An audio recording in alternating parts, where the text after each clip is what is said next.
আসসালামু আলাইকুম। আসসালামু আলাইকুম। কেমন আছেন সবাই? আপনারা ভালো আছেন? আর আমাকে কেমন শুনতে পাচ্ছেন? একটু বলেন চ্যাট বক্সে। আসেন আজকে আমরা একটু গপসপ করি। কি খবর বলেন? স্বাক্ষর শুনতে পাচ্ছেন? উম, হ্যাঁ, আমি ভালো আছি, খুবই ভালো আছি। আপনাদের কি অবস্থা বলেন? পড়াশোনা হচ্ছে নাকি পড়তে বসলে মন খারাপ হয়? পড়তে বসলে কার কেমন লাগে একটু বলেন দেখি, আপনাদের প্যারাসিটামল 3 বেলা দিয়ে দেই। ভয়েস অন্যরকম লাগতেছে। হুম, কেন এটা কাউসাবের মতো লাগে না ভয়েস? বিসিএস ফর্মে ওয়েট হাইট না দিলে কোনো প্রবলেম হবে? হ্যাঁ, 100% প্রবলেম হবে। পুলিশ চয়েস থাকলে এগুলো দরকার আছে। আপনার ক্লাস পেয়ে ভালো লাগলো রেদন, থ্যাংক ইউ থ্যাংক ইউ। বলেন পড়তে বসলে কেমন লাগে বলেন, মন খারাপ হয়, ভয় লাগে, অন্য কেউ? কি মনে হচ্ছে? না, দিস ইজ কাউসার ভাই। মনে হয় যে বিসিএস কি মাস্ট হতেই হবে? মারফি, এটা মনে হয়। ঘুম পায় পড়তে গেলে, ভুলে যাই, পড়তে বসে ভয় লাগে। উম অনেক প্রবলেম আপনাদের না? টেনশনে পড়া হয় না? পড়া হয় নাই তাই টেনশন হয়, এই তো। পড়তে বসলে দুই বাচ্চা দুই দিক থেকে অ্যাটাক করে, আর আমি বসে বসে কান্না করি। ব্যাপক সমাধান। হতাশ লাগে, মনে হয় কিছুই পারি না, ভুলে যাই। টাইম খুব টাইট মনে হয়, আচ্ছা। পড়ার ট্রিক জানি না, পরিবার মনে থাকে না, 2 দিন পরে ভুলে যাই। কনফিডেন্স পাই না, মনে হয় এক্সাম হলে গিয়ে প্যাচ লেগে যাবে। মনে থাকে না, আমি পারি না। আচ্ছা, এগুলো কিন্তু কমন সমস্যা।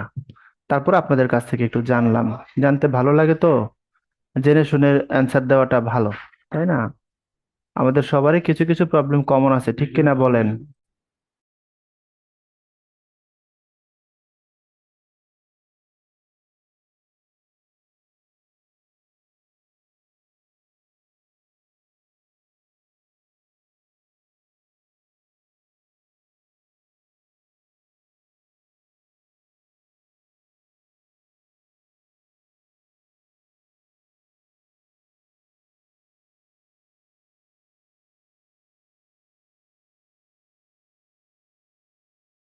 ভাই আপনি হচ্ছে মিউট হয়ে আছেন।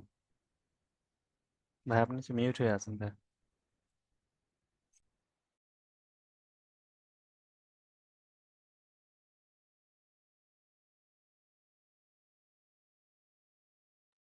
না না, আমি জানি মুক্তার ভাই, আমি মিউট হয়ে আছি।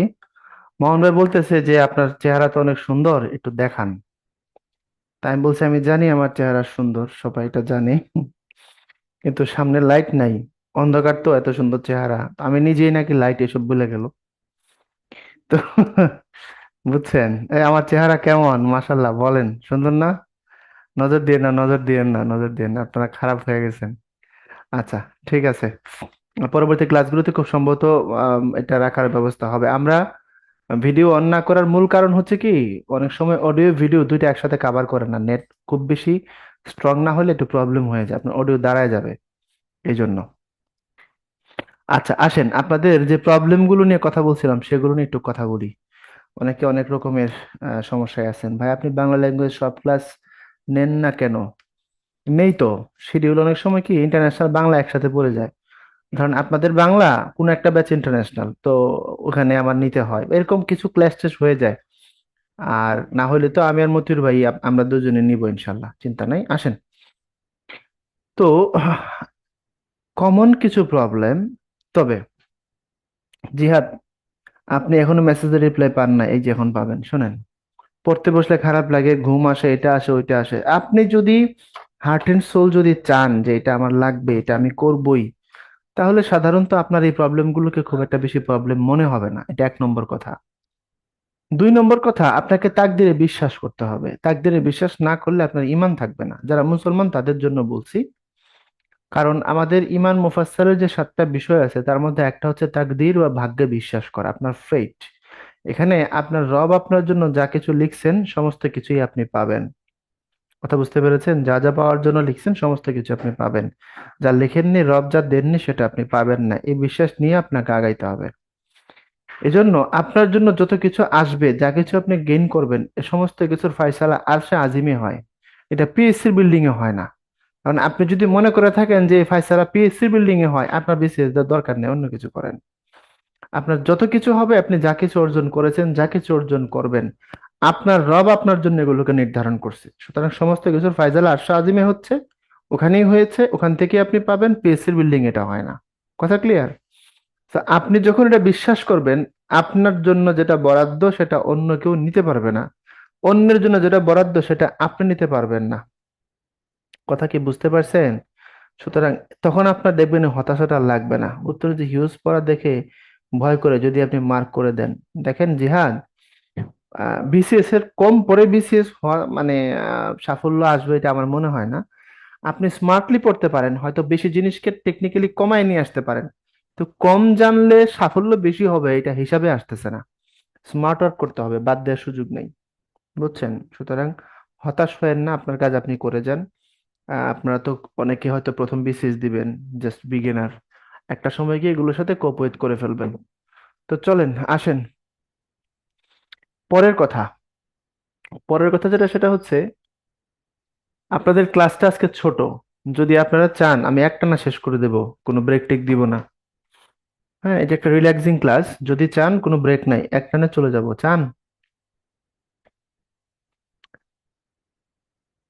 হ্যাঁ, ছোটখাটো ক্লাস, এটা অত বড় না, যা যা আছে এমন কিছু না যে এটা পড়তে গেলে আপনি বেহুশ হয়ে যাবেন, তেমন কিছু নাই এটার মধ্যে। তবে ক্লাসটা অনেক ইম্পর্টেন্ট। ঠিক আছে, হ্যাঁ, নো ব্রেক। তো চলেন আমরা নো ব্রেকেই চলি। আমরা পড়বো হচ্ছে আন্তর্জাতিক সেবা ও মানবাধিকার সংস্থা। এখানে Red Cross, Rotary, Oxfam, CARE, USAID, Orbis, scout, WSM, Amnesty, TI, Human rights Watch, এগুলো সম্পর্কে পড়বো। এরপর আন্তর্জাতিক পুলিশ, গোয়েন্দা, গেরিলা সংস্থা, এর মধ্যে ইন্টারপোল পড়বো, ইউরোপোল পড়বো, কিছু গোয়েন্দা সংস্থা এবং গেরিলা সংস্থা সম্পর্কে ধারণা নিব। এর মানে আজকের ক্লাসের 90% ইনফরমেশন, 90% হচ্ছে মুখস্থ করার তথ্য। দেখেন, 90%। শুধু আমি আপনাকে বলে দেব যে এইসব প্রতিষ্ঠানের আড়ালে আসলে কি হয়, এটা আপনি জানেন না, এটা আপনার আমি জানাই দিব। আর বাকি কাজ আপনার, এটা করে ফেলতে হবে। আসেন মনোযোগ দিন কিন্তু। বড় বড় এজেন্সিগুলো বা অনেক বড় বড় দেশ আছে যারা হচ্ছে চাঁদাবাজি করে, যেমন বিশ্ব ব্যাংক চাঁদাবাজি করে। তারপরে ধরেন হচ্ছে আপনার এরকম মানবাধিকার সংস্থা যেটা অ্যামনেস্টি, তারপরে দুর্নীতি নিয়ে গবেষণা করে টিআই, ট্রান্সপারেন্সি ইন্টারন্যাশনাল, এরা কিন্তু চাঁদাবাজি করে। কিভাবে করে জানেন? বলেন তো। বিশ্ব ব্যাংক কিভাবে চাঁদাবাজি করে বলেন তো? উদাহরণ দিবেন, সব বলতে হবে না, একটা ঘটনা শুধু বলে দেন যে এই জায়গায় চাঁদাবাজি করছে বা করতে চায়। দ্রুত বলেন, তাহলে আপনাদেরকে আমার বুঝাইতে সহজ হবে। হ্যাঁ, হ্যাঁ, জান্নাতুল, ভেরি গুড। আর কিছু? হ্যাঁ, হ্যাঁ, গুড। হ্যাঁ, বিশ্বব্যাংক, পদ্মা সেতু, মাশাল্লাহ, ঠিক আছে। হ্যাঁ, পদ্মা সেতুতে টাকা চাইছিল, আমরা দেই নাই বা তাদের কথা শুনি নাই, তার জন্য তারা পরে আমাদের টাকা দেয় না। আচ্ছা, গেল এটা। আচ্ছা, টিআইবি কি বা TI, transparency international, human rights watch, এরা কেমনে করে?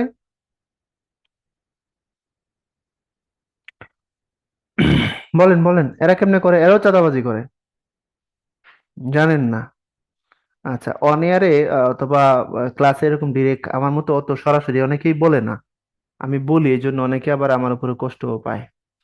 অ্যামনেস্টি, টিআই, কোন সমস্যা লাগে? আচ্ছা, আজকে আর লাগবে না। আচ্ছা আচ্ছা, ঠিক আছে ঠিক আছে, শোনেন।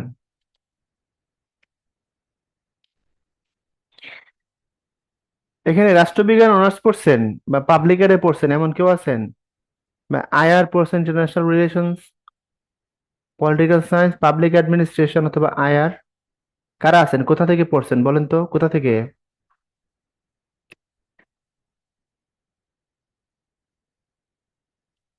আচ্ছা,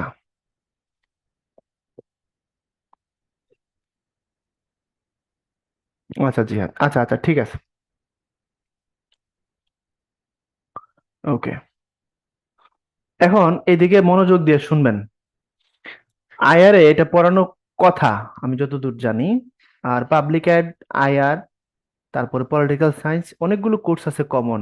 পাবলিক অ্যাড আর পলিটিক্যাল সায়েন্সের 75% কোর্সই কমন, দুই ক্ষেত্রে পড়ানো হয়, এটা খুব কাছাকাছি আর কি। শোনেন শোনেন শোনেন, মন দিয়ে শুনবেন, এবার আর কিছু আর লিখতে হবে না। আচ্ছা, ওখানে পড়ানো হয় এটা সফট পাওয়ার। এই সফট পাওয়ার পড়ছেন? জোসেফেস নাই? হার্ড পাওয়ার পড়ছেন? পড়েন নাই? আচ্ছা, দুটাকে একত্র করলে বলা হয় স্মার্ট পাওয়ার। এই সফট পাওয়ারকে আর হার্ড পাওয়ারকে একত্র করলে এটাকে বলে স্মার্ট পাওয়ার। আসেন, পাওয়ার মানে কি? পাওয়ার মানে কি অন্যকে নিয়ন্ত্রণ করা না অন্যকে প্রভাবিত করা? দ্রুত বলেন, কন্ট্রোল করা না ইনফ্লুয়েন্স করা? পাওয়ার আসলে কোনটা? অন্যকে প্রভাবিত করা পাওয়ার নাকি কন্ট্রোল করা পাওয়ার? সর্বনাশ! না, পাওয়ার আসলে অন্যকে প্রভাবিত করা, এটাকে পাওয়ার বলে। এটা কর্পোরেট এবং সার্বজনীন ল্যাঙ্গুয়েজ। রাজনীতিতে দুটোই, প্রভাবিত করাটাও পাওয়ার, কন্ট্রোল করাটাও পাওয়ার। রাজনীতির ক্ষেত্রে যদি আপনি বলেন ওয়ার্ল্ড পলিটিক্সের কনটেক্সটে, আপনাকে দুটোই নিতে হবে। কিন্তু সত্যিকার অর্থে পাওয়ার মানে হচ্ছে ইনফ্লুয়েন্স করা।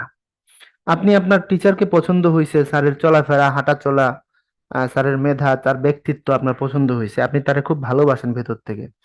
দেখবেন স্যার যেমন বেল্ট পরে, স্যার যেমন জুতা পরে, স্যারের টাইটা যেমন, আপনি হয়তো এগুলা কপি করতে চাইবেন। কথা বুঝতে পারছেন? আপনি হয়তো খুঁজে খুঁজে এগুলো নিয়ে আসবেন যাকে পছন্দ করেন। ওনে আপনারে বলে নাই যে তুই এটা কর, আপনার ভাল লাগছে, আপনি এমনি যে অমুক স্যার কি টাই পরে ওরা যে খুঁজে নিয়ে আসছেন। স্যারের যেদিন ভাইবা ছিল, মানে স্যারের বোর্ডে আপনি যাবেন বা স্যারের হচ্ছে কোর্সের ভাইবা, আপনি সুন্দর মতো করে তার মতো সাজগোজ দিয়ে গেছেন। তো স্যার আপনারা বলছে নাকি কন্ট্রোল করছে না প্রভাবিত করছে? মূলত পাওয়ার মানে ইনফ্লুয়েন্স করা। আচ্ছা, সফট পাওয়ার মানে হচ্ছে সোজা কথা, আমি আপনাকে মারবো না, মায়ের ভয় দেখাবো না, আমি আপনার ভালোবাসার ভয় দেখাবো, আমি আপনার সাথে প্রেম করব, আমি আপনাকে মানি দিব, মানি, বুঝছেন? আমি আপনাকে হেল্প করব, হেল্প, আমি আপনার কাছাকাছি যাব, গিয়ে আপনার আচরণকে প্রভাবিত করে ফেলবো। এটার নাম হচ্ছে সফট পাওয়ার। ইন্টারন্যাশনাল পলিটিক্সে কোনো গরিব দেশকে টাকা দিয়ে দেওয়া, তারা বিপদে পড়লে ফ্রিতে প্রযুক্তিগত সাহায্য দেওয়া, আন্তর্জাতিক পরিমণ্ডলে জাতিসংঘ বা এমন কোনো বড় বড় দরবারে তাদের পক্ষে কোনো একটা কথা বলে দেওয়া। যেমন ধরেন, রোহিঙ্গা ইস্যুতে মিয়ানমারের সাথে আমাদের সম্পর্ক খারাপ হয়েছে। এখন এই ইস্যুতে ইংল্যান্ড আমাদের পক্ষে দাঁড়ায় বললো জাতিসংঘে যে বাংলাদেশের উপরে মিয়ানমার যেটা করছে এটা খুব খারাপ, রোহিঙ্গা ইস্যুতে মিয়ানমারের বিচার হওয়া উচিত। তাহলে সে কিন্তু আমার পক্ষে বলছে, কথাটা ভালো বলছে, এটা আমার পক্ষে আসছে, ওই কনটেক্সটে সে আমাকে প্রভাবিত করলো। This is soft power. আবার ধরেন, জাপান আমাকে প্রচুর পরিমাণে সাহায্য দেয়, টাকা দেয়, ঋণ হিসাবেও দেয়, সাহায্য হিসাবেও দেয়, দিয়ে আর ফেরত নেয় না। যখন ফেরত নেয় না, সাহায্য হিসেবে আমার কাছে পার্মানেন্টলি দিয়ে দেয়, এটা হলো মানি। দিয়ে সে কি করে আন্তর্জাতিক পরিমণ্ডলে আমার কাছ থেকে আমার সমর্থন সে আদায় করে নেয়। মানির মাধ্যমে হতে পারে। আবার ধরেন, আমার কোনো দেশ বা কোনো একটা দেশ বিপদে পড়ছে প্রাকৃতিক দুর্যোগে, তখন তাদের যে পরিমাণে সাহায্য দরকার হয় আমি একটা হিউজ সাপোর্ট তাকে দিলাম, দিয়ে পরবর্তীতে তার থেকে আমি বিভিন্ন সমর্থন আদায় করলাম, আমার পক্ষে তাকে কথা বলতে বাধ্য করলাম, আমার মতো কাজ করতে তাকে বাধ্য করলাম। এটাকে বলে সফট পাওয়ার। ভালোবাসার সুরে, প্রেমের অবয়বে হাক করার মাধ্যমে স্বার্থ আদায় করে নিলাম। This is soft power. তাহলে ঠিক তার উল্টাটা যদি হয় হার্ড পাওয়ার হবে, কথা না শুনলে পিড়ে বড়লোক বানাই দিব, এটার নাম হার্ড পাওয়ার। তুমি আমার কথা শোনো না, তাহলে মার। ইরাকের উপরে সাদ্দাম হোসেনকে উৎখাত করার জন্য যে কাজটা করছে যুক্তরাষ্ট্র, এটা হার্ড পাওয়ার। হার্ড পাওয়ার উদাহরণ বহু আছে, আপনি চোখের সামনে তাকাইলে প্রচুর পাবেন। পরাশক্তি যেগুলো আছে পৃথিবীতে, যেমন যুক্তরাষ্ট্র, রাশিয়া, তারা এগুলা প্র্যাকটিস করে। চায়না। এখন পৃথিবীতে পরাশক্তি বলে তিনটারই ধরা হয়। ইন্ডিয়া পরাশক্তি না, কোনো কালেই ছিল না, এখনো হয় নাই। ইংল্যান্ড পরাশক্তি এক সময় ছিল 1956 সালের পর থেকে, তাকে আর পরাশক্তি বিবেচনা করা হয় না। পরাশক্তি বা সুপার পাওয়ার মানে কি? এক কথায়, যে ওয়ার্ল্ড ল যেটা আছে, বিশ্বের আইনকে তোয়াক্কা না করে চলতে পারে, আপনি তারে কিছু করার ক্ষমতা নাই, এমন হলে তারে পরাশক্তি বলে। পৃথিবীতে সব থেকে বেশি মানবাধিকার লঙ্ঘন করে যুক্তরাষ্ট্র, অথচ আপনি তার বিরুদ্ধে বলতে পারবেন না, সো সে সুপার পাওয়ার। কারণ জাপানের উপরে দুইটা পরমাণু বোমা দিয়ে সে 2 লাখ মানুষকে মারছে। এখন পর্যন্ত জেনেভা কনভেনশনের সব থেকে বড় লঙ্ঘন যদি বলেন, হ্যাঁ আপনি বলতে পারেন ভাইয়া দ্বিতীয় বিশ্বযুদ্ধে তো প্রায় 2 কোটি মানুষ মরছে। আরে ভাই, যুদ্ধে মরছে সেটা ভিন্ন জিনিস, আপনি ডিরেক্ট বোমা ফালালেন মানুষের উপরে, ওটা আলাদা জিনিস। কথা বুঝতে পারছেন আমি কি বললাম? So, এখন পর্যন্ত জেনেভা কনভেনশনের সব থেকে ম্যাসিভ লঙ্ঘন ওরা করছে। মানবতাবাদী আচরণের বিপক্ষে সব থেকে বড় অবস্থান ওদের। আপনি কিছু বলতে পারছেন? সুপার পাওয়ার পারবেন না। সবার নাকের ডগা দিয়ে ক্রিমিয়া দখল করে নিয়ে গেছে রাশিয়া, কেউ কিছু বলতে পারছে? সুপার পাওয়ার পারবে না। প্রায় 7-8টা দেশকে বৃদ্ধাঙ্গুলি দেখায়া 80% থেকে 90% জায়গা 9 ডেজ লাইন দিয়ে দখল করে নিয়ে গেছে দক্ষিণ চীন সাগর থেকে চায়না। খালি দখলই করে নাই, ওই জায়গায় সে দ্বীপ দখল করছে, দ্বীপের পাশে মাটি ফালায় আর নতুন করে দ্বীপ সে বানাচ্ছে। দ্বীপ কিন্তু আছে, ও চাইলে বিমানবন্দর বানাইতে পারে, কিন্তু সে কি করে? মাটি ফালায়, ভরাট করতেছে সাগরের দ্বীপের পাশে, আবার ভরাট করে। কেন করে জানেন? আপনি একটা জমি দেখায় বলেন এই জমি আমার, এটা এক জিনিস, আর ওই জমিতে যে হাল চাষ করছেন সেটা আরেক জিনিস। এর জন্য সে দখল করে সেটাকে আবার এক্সপোজ করতেছে, চায় না। এগুলাকে বলে সুপার পাওয়ার। তো যারা সুপার পাওয়ার সাধারণত তারাই হার্ড পাওয়ারটা এক্সারসাইজ করে বেশি। ছোটখাটো শক্তি যারা, তারাও করে, যেমন সার্বিয়া একসময় এক্সারসাইজ করছে মন্টিনিগ্রোর উপরে, কি বলে, বসনিয়ার উপরে। এগুলো তারা করেছে। সো সেদিক থেকে এটা হার্ড পাওয়ার। যদি আপনি কথা না শুনেন, অস্ত্রের ভাষায় কথা শোনানো হবে, এটার নাম হার্ড পাওয়ার। এখন দুইটাকে যদি একসাথে করা হয়, আপনি সফট পাওয়ার দরকার লাগলে সেটাও করতেছেন, হার্ড পাওয়ারের ভয়ও দেখাচ্ছেন, আপনি আপনার স্বার্থ উদ্ধার করলেন, এটার নাম হচ্ছে স্মার্ট পাওয়ার। যেমন ধরেন 2015 সালে যে জাতিসংঘের যে 5টা স্থায়ী সদস্য দেশ আছে নিরাপত্তা পরিষদের, +1 মানে জার্মানি, এই তাদের সাথে একটা চুক্তি হয়েছিল। কার চুক্তি? ইরানের চুক্তি। তো ইরানের সাথে যে বিশাল একটা চুক্তি হইলো, ওই চুক্তিটার সময় ইরানকে দেখবেন আলোচনার টেবিলে আমেরিকা রাখছে, আবার উপসাগরে বা গালফের এলাকাতে দেখবেন রণতরী উড়াইছে, বন্ধু বান্ধব নিয়ে এসে মহড়া দিছে, ইরানকে ভয় দেখাইছে, করে হামলা করতে পারি, মারতে পারি, এই টাইপের একটা ভয় দেখাইছে। আলোচনাও চলছে। যদি ডুয়াল ট্র্যাকেই কাহিনীটা চলে, আলোচনার টেবিলটা ওপেন আছে, আবার আপনি তারে দেখায় দেখায় সামরিক মহড়া করতেছেন। আপনি তো মহড়া আপনার বাড়িতে করলেই পারেন। একবারও কি চিন্তা করছেন আমেরিকা এখানে এসে মহড়া করে কেন? এখানে মহড়া করে আপনারা দেখানোর জন্য, আপনারা বোঝানোর জন্য যে আমার কাছে কি আছে দেখ, কথা না শুনলে একেবারে হান্দাই দিমু। এই যে কাজগুলো তারা করে, কেন করে বলেন? আপনাকে দেখায়, ভয় দেখায়। তো ভয়ও দেখাইলো, আবার আলোচনাটাও খোলা রাখলো। দুইটাকে একসাথে করলে দিস ইজ স্মার্ট পাওয়ার। 3টা পাওয়ার কি বুঝছেন? দ্রুত বলবেন। ইসরায়েল যেটা করছে এটা কাজের পাওয়ার আওতায় পড়ে না। ইসরায়েল অমানুষ, পৃথিবীর সব থেকে খারাপ রাষ্ট্র। হ্যাঁ, সফটওয়্যার মাধ্যমে সাংস্কৃতিক, ভাষা, আচার আচরণ, ইকোনমি, সমস্ত কিছুকে তারা কন্ট্রোল করে ফেলে। এটার অনেকগুলো আইডিয়া আছে। এটার টাকা দিয়ে হয়, হেল্প করে হয়, ডিশ এন্টেনার মাধ্যমে হয়, সিনেমার মাধ্যমে হয়, তারপরে আপনার বিভিন্ন সাংস্কৃতিক আদান প্রদানের মাধ্যমে হয়, খেলাধুলার মাধ্যমে হয়। সফটওয়্যার অনেক ডাইমেনশন আছে।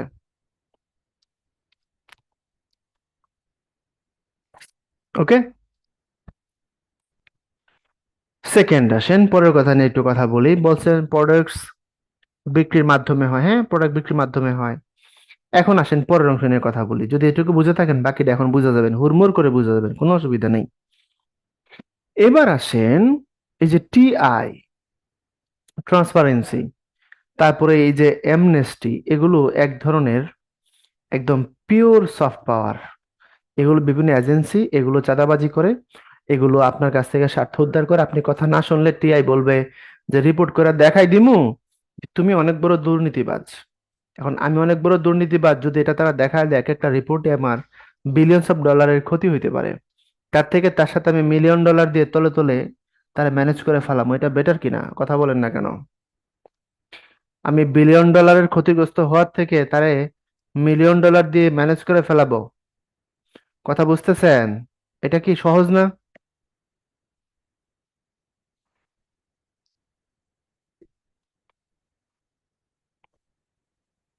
ইয়েস। তো এটা যদি বেশি হয়ে থাকে, এবার শোনেন শোনেন শোনেন শোনেন শোনেন ভাইয়া, এখন ওরা কিভাবে আমাদেরকে এই জায়গাটার মধ্যে বেকায়দা করে। এখন আমরা আরএমজি সেক্টর নির্ভর আমাদের রপ্তানি বাণিজ্য। এখন তারা মনে করেন আমার রাজনৈতিক অস্থিতিশীলতা এটাকে সামনে নিয়ে আসা কোট করে, তারপরে বলবে এটার কারণে অর্থনৈতিক সেক্টর এমন হতে পারে, তার সাথে আছে দুর্নীতি, বলে মনে করেন অ্যামনেস্টি বা টিআই রিপোর্ট করে আমাকে ডিগ্রেড করে দিল, আমাকে আগের থেকে খারাপ দেখাই দিল। তখন কি হবে জানেন? যত বায়ার আছে পৃথিবীতে, যারা ধরেন নাইকি, নাইকি আমার কাছ থেকে প্রোডাক্ট নিয়ে নিয়ে তারা বিক্রি করে, অথবা থার্ড পার্টি আমার কাছ থেকে নেয় নিয়ে নাইকির কাছে বিক্রি করে, নাইকি তখন সেটা সেল করে। এখন তারা আমার কাছে আর আসবে না। কেন আসবে না? টাইমলি তারা ডেলিভারি দিতে পারবে না।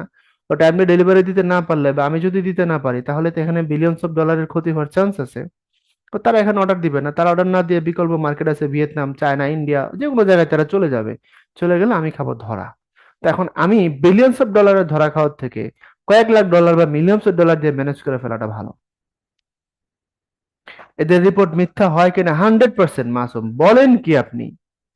100% মিথ্যা হয়। এদের রিপোর্ট যে পুরোপুরি সত্য এমন না, এরা কিছু সত্য এবং কিছু মিথ্যার সমন্বয়ে রিপোর্ট গুলো বানায়, এটা মাথায় রাখবেন। কথা বুঝতে পারছেন? এগুলো থার্ড, আমি প্র্যাকটিক্যাল করে দিই। বাংলাদেশের টিআই যিনি লিড করেন, উনি দেখবেন কয়দিন পরে পরে বিবৃতি দেয়, এই যে সরকার অবস্থা খুব খারাপ, দিয়ে দিমুন উনি ডুব দিছে, 7-8 মাস পরে আবার উঠে। এখন দেখেন তো, কত কয়েক মাস ধরে কোনো কথাবার্তা নাই, দেখেন তো।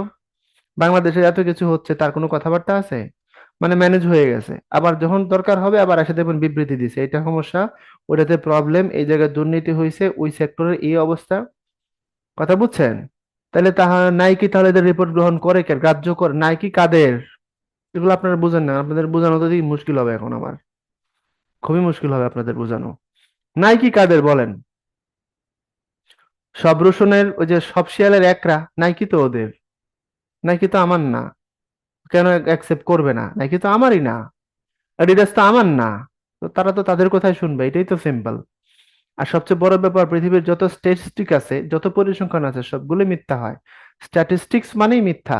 তারপর এটাকে মেজারমেন্ট ধরে কাজগুলো করা লাগে। আমি যদি নাইকিকে মানে নিরপেক্ষ বা খুব সলিড হিসেবেও ধরে নিই, বা বায়ারদেরকে যদি আমি এভাবে ধরে নিই, তখন তারা বলবে তোমার তো ডিগ্রেড হয়েছে, এটা তুমি খারাপ করছো, সুতরাং তোমার মার্কেটে আমি ঢুকবো না। এটা বলে সরকারের ভাবমূর্তি ক্ষুণ্ণ করা থেকে শুরু করে যে কোনো লেভেলের বেকায়দায় তারা আমাকে ফেলতে পারে। সো আমি তো আন্তর্জাতিক জায়গায়, আন্তর্জাতিক মহলে বেকায়দায় পড়তে চাইবো না। ইন্টারন্যাশনাল যে কমিউনিটি আছে, সেখানে আমি আমার ইজ্জত বাঁচানোর জন্য সর্বোচ্চ চেষ্টা করব। আমি চাইবো যে বছর দুর্নীতিতে আমারে 12 দেখাইছে, আগামী বছর আমাকে 7 দেখাই দিক, এটা আমি চাইবো নাকি? যে দুর্নীতিতে 1 নম্বর দেখাই দিক আমার, এটা আমি চাইবো? আমি কখনোই চাইবো না। আমি তলে তলে বলবো তোমার কি লাগে নাও, নিয়ে চুপ মেরে থাকো, কথা বলো না। কথা কি বুঝতে পারছেন আমার?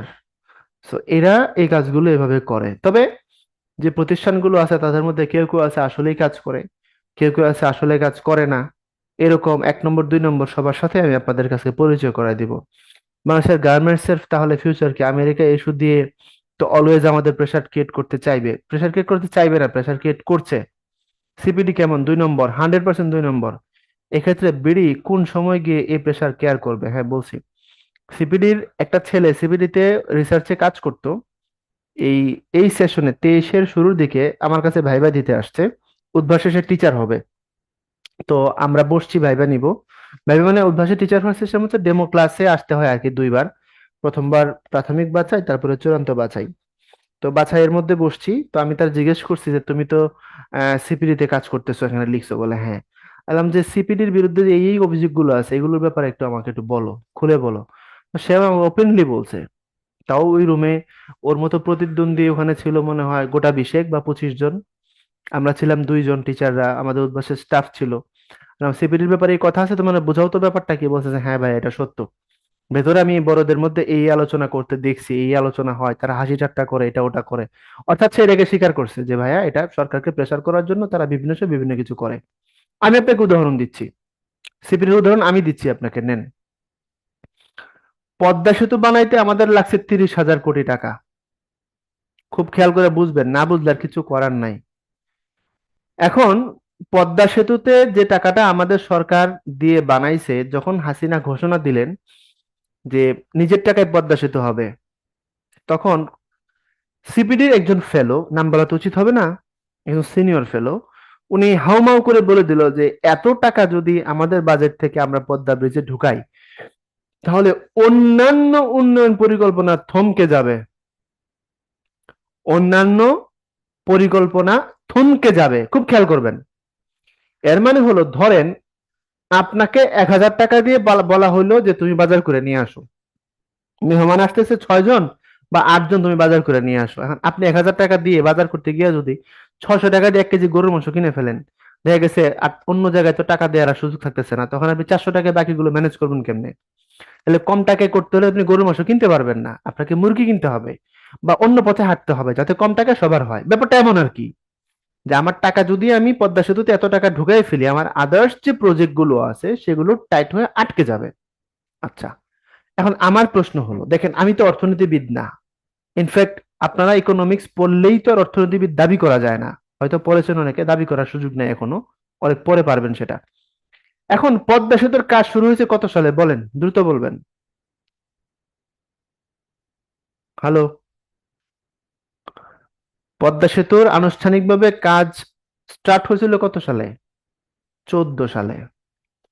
শেষ হয়েছে কত সালে বলেন তো? আমরা ওপেন করছি পদ্মা সেতু গত বছর 2022 সালে।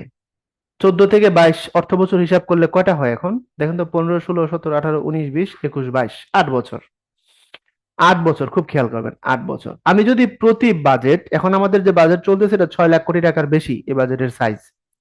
তো আগের বাজেট গুলো ছোট ছিল, আস্তে আস্তে বাজেট বাড়ছে প্রতি বছর। আমি প্রতি বাজেট, এক একটা বাজেটকে 4 লাখ কোটি টাকার ধরি এভারেজ। 14 সালের বাজেট আর 21 সালের বাজেটের সাইজ তো এক না, আলাদা সাইজ।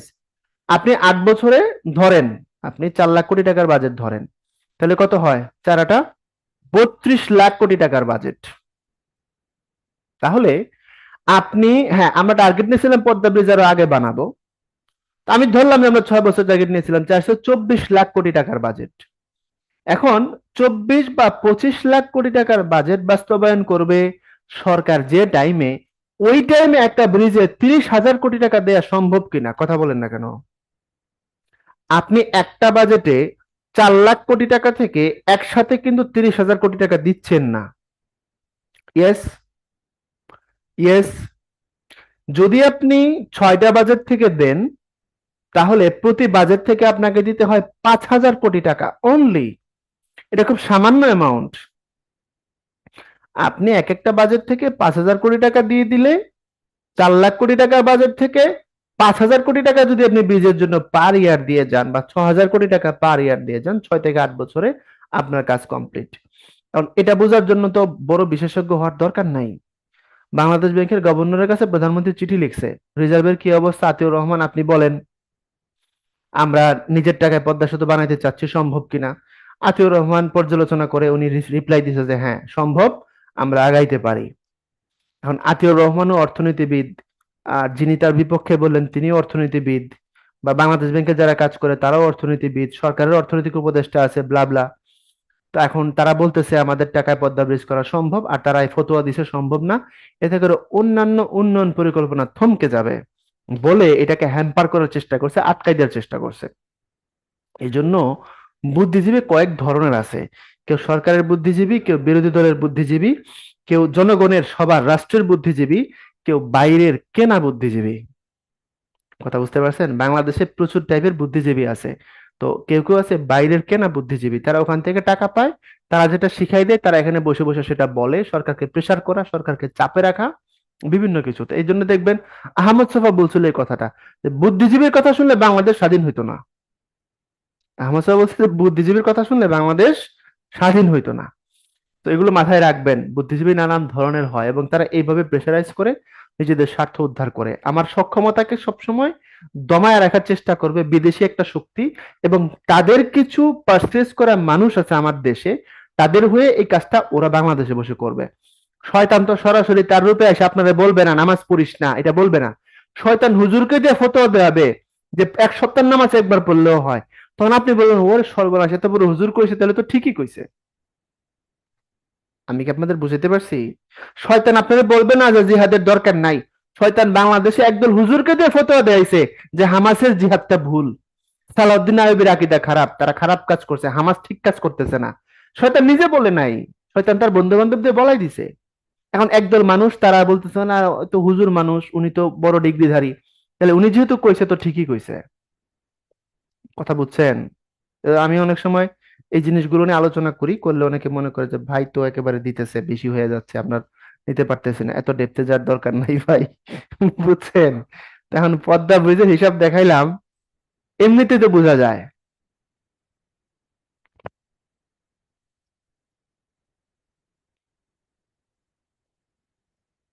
ওকে, তানবীর, দেখেন আপনি যখন রিটেন পরীক্ষা দিবেন, আপনাকে ইকোনমি নিয়ে প্রচুর কোশ্চেন করা হবে জানেন। বাংলাদেশের অর্থনীতির একটা হিউজ সেক্টর আপনাকে ওই জায়গায় কভার করে লিখে দিয়ে আসতে হবে। আপনি প্রশ্ন করছেন যে 34,000 কোটি টাকায় আমরা আমাদের অন্যান্য অগ্রাধিকার প্রকল্পে ব্যয় করতে পারতাম। এই 34,000 কোটি টাকার বোঝা এখন আমরা দ্রব্যমূল্য ঊর্ধ্বগতির জীবনযাত্রা নিম্নমান দিয়ে পরিশোধ করছি। মাশাল্লাহ, খুব সুন্দর কথা বলছেন, আমি আপনার সাথে একমত। কিন্তু এখানে একটু জিনিস যোগ করতে হবে। পদ্মা সেতু সব থেকে অগ্রাধিকারের যতগুলো সেক্টর আছে তার মধ্যে একটা। এটার জন্য পার ইয়ার 1% করে জিডিপি যোগ হবে। বাংলাদেশে এখন পর্যন্ত মুক্তিযুদ্ধের পরে এমন কোনো প্রকল্প বাস্তবায়িত হয়নি যেটার জন্য 1% করে আপনার জিডিপি এনহান্স হয়ে যাচ্ছে, একটা নির্দিষ্ট রেট আগেই বলে দেওয়া যাচ্ছে, এমন কোনো প্রকল্প ছিল না যেটা পদ্মা সেতুতে হয়েছে। এটা আপনাকে মানতে হবে। এক দুই, জীবনযাত্রার যে মান আমাদের খারাপ হয়েছে এবং দ্রব্যমূল্যের যে ঊর্ধ্বগতি হয়েছে তার পেছনে বেশ কিছু কারণ আছে। 1 নম্বর কারণ, আমাদের দেশের লুটপাট। প্রায় 7 লাখ কোটি টাকা এখন পর্যন্ত বিদেশে পাচার হয়েছে, যেটা আমাদের এক বাজেটের থেকে সাইজে বেশি। তো লুটপাট যেগুলো হয়েছে, এখন আমাদের টাকা বিদেশে যে বসে আছে, আমরা এলসি করতে পারতেছি না। সার্বিকভাবে আমাদের লুটপাটের কারণে এটা বাড়ছে। এটা 1 নম্বর। 2 নম্বর, সরকার মার্কেট নিয়ন্ত্রণ করতে পারতেছে না। একদল মানুষ এখানে বৈশা যা খুশি তাই করতেছে, পেঁয়াজ আটকায় দিয়া সুন্নতি লেবাস দিয়ে বলতেছে যে এটা তো আমি করি নাই, বা এটা তো কাজ তো ভালো। একে তো পাচার, দ্বিতীয়ত ভিতরে লুটপাট, তৃতীয়ত বাজারে সিন্ডিকেট, এবং বিশ্ববাজারের যে অস্থিরতা এটাও মানতে হবে। কিন্তু বিশ্ববাজারের অস্থিরতা যেসব জিনিসের উপরে নাই সেগুলাকেও আমরা অনেকে ওটা দিয়ে চালাই দিচ্ছি। এই যে আন্দালিব পার্থ বললো যে কচু কি আর রাশিয়া থেকে আসে নাকি। তো এই সমগ্র বিষয়গুলো একত্র হয়ে দ্রব্যমূল্যের ঊর্ধ্বগতি হয়েছে। দ্রব্যমূল্যের ঊর্ধ্বগতি কেবল একটা কারণে হয় নাই, একটা কারণকে এখানে নির্দিষ্টভাবে দায়ী করা চলে না। আমার কথা বুঝতে পারছেন আপনি, তানভীর? আর অর্থনীতিবিদ না হলেও আপনাকে অর্থনীতি নিয়ে লিখতে হবে রিটেনে। বেশ নম্বর আছে, হিউজ অ্যান্সার আপনাকে করতে হবে এই জায়গায়। তখন আপনি কি বলবেন? ওখানে বলবেন যে আমি তো ইকোনমিক্স পড়ি নাই স্যার, আমি তাহলে কি লিখবো? ইসরায়েল প্যালেস্টাইন বুঝছেন কিনা তানভীর? ইসরায়েল প্যালেস্টাইন ইস্যুতে ইউএন এর ভূমিকা নিউট্রাল কেন ভাই, আপনি কি মনে করেন? ইউএসএ কি এই জন্য মুখ্য ভূমিকা পালন করছে, নাকি ফাইভ ভেটো পাওয়ারের সাথে আছে? মডারেস্ট কান্ট্রি গুলার বা মুসলিম কান্ট্রি গুলার কোনো ভূমিকা নাই কেন? এটা ওআইসি পড়ানোর সময় নর্মাল আমি বলি। আহ তানভীর বলছে এটা রাজনৈতিকভাবে অগ্রাধিকারমূলক প্রকল্প, অর্থনৈতিকভাবে নয়। এটা পলিটিক্যাল অ্যারোগেন্সি। মাশাআল্লাহ, আপনি আরো সুন্দর কথা বলছেন। সাধারণত একটা সরকার যত প্রকল্প বাস্তবায়ন করে, একটা প্রকল্প যত সরকার যখন আসে যতগুলো প্রকল্প বাস্তবায়ন করে, প্রত্যেকটার সাথেই তার রাজনৈতিক স্বার্থ থাকে, কম অথবা বেশি।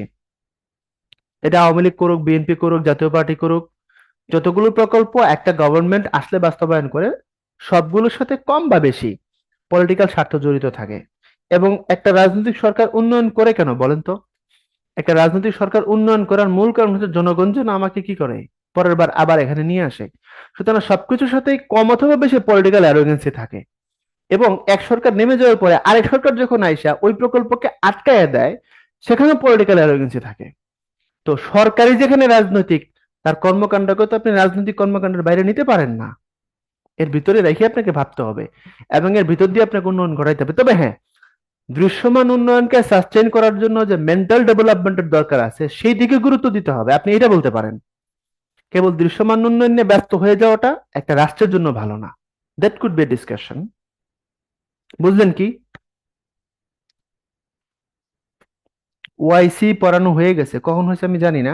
দেখেন, সোজা কথা, যদি প্যালেস্টাইন ক্রাইসিস নিয়ে আপনি বলতে চান, এক কথাই হচ্ছে আমেরিকা চায় এখানে ইসরায়েলের স্বার্থ রক্ষা হোক।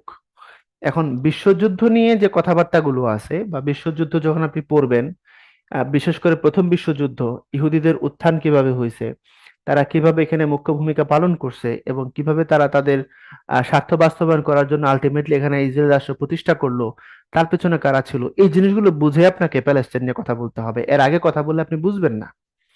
এবং ইউএসএ যে স্বার্থটা চায় তার বিপক্ষে গিয়ে সরাসরি কথা সাধারণত কেউ বলে না। যদি কেউ বলে তাহলে বুঝবেন এটা পলিটিক্যাল কথা। কেন? আপনার শত্রু যেদিকে গেছে আপনাকে তার বিপক্ষে যাওয়া লাগবে। আপনি পক্ষে গেলে মান সম্মান থাকে না। কথা বুঝতে পারছেন? সো আপনার আমরা রোহিঙ্গা ইস্যুতে আমেরিকাকে কিছু কিছু সময় আমাদের পক্ষে কথা বলতে শুনছি, কারণ চায়না রোহিঙ্গা ইস্যুতে মিয়ানমারের পক্ষ নিয়েছিল। আমেরিকা যদি আইসা আহ তার অবস্থান না চেঞ্জ করে, সেক্ষেত্রে তো আমেরিকা দেখবে যে সে চায়নাকে এখানে লিডার মেনে ফেলালো, নেতা মেনে ফেলাইলো। এই জন্য আপনার এনিমি যেটা বলবে, কোনো কোনো সময় আপনি তার বিপক্ষে বলতেই হবে, নইলে আপনার অস্তিত্ব থাকে না। এটা হচ্ছে একটা মূল পয়েন্ট। আর ফিলিস্তিন ইস্যুতে সোজা কথা কি জানেন, এমনকি সুপার পাওয়ার যারা আছে, আপনি চায়না বলেন, রাশিয়া বলেন, আসলে কেউই চায় না ফিলিস্তিন খুব ভালো থাকুক। আলটিমেটলি এখানে ক্ল্যাশ অফ সিভিলাইজেশনের ব্যাপার আছে। আপনি হান্টিংটনের ওই থিওরিটা পড়ছেন কিনা জানি না, রিটেনে পড়ানো হবে, দ্য ক্ল্যাশ অফ সিভিলাইজেশন। একটু পড়ে নিয়েন, পড়লে বুঝতে পারবেন। কথা ক্লিয়ার? তবে অর্থনৈতিকভাবে অগ্রাধিকারমূলক প্রকল্প নয় তানভীর, হতে পারে আপনার পলিটিক্যাল অ্যাঙ্গেল আওয়ামী ঘরানার না, হতে পারে। আমি আপনার রাজনৈতিক অবস্থানকে শ্রদ্ধা করি, কিন্তু অবশ্যই পদ্মা ব্রিজ বা এই জাতীয় প্রকল্পগুলো প্রত্যেকটাই অর্থনৈতিকভাবে অগ্রাধিকারমূলক। পলিটিক্যাল অ্যারোগেন্সির পাশাপাশি প্রত্যেকটাই রাজনৈতিক কি বলে অর্থনৈতিকভাবে অগ্রাধিকারমূলক, এটা নিঃসন্দেহে এটা মানতে হবে। হতে পারে আপনার পলিটিক্যাল ভাবাদর্শের সাথে সরকারের ভাবাদর্শ নাই যেতে পারে, বাট সত্য সত্যই সহাবস্থান করতে শিখবেন, তাইলে দেখবেন অনেক কিছু সহজ হয়ে গেছে। চায়না কেন সাম্প্রতিক রেড সি ইস্যুতে ইউএস এর সাথে পজিটিভ ভাইব দেখাচ্ছে, একে তো পরে প্রতিদ্বন্দ্বী, এটা আরেক ক্লাস আলোচনা করবো, আজকে না। মাসুম বলছে এই কথাটা মানতে পারলাম না, কোনটার জন্য মাসুম? কোনটা কোনটা কোনটা?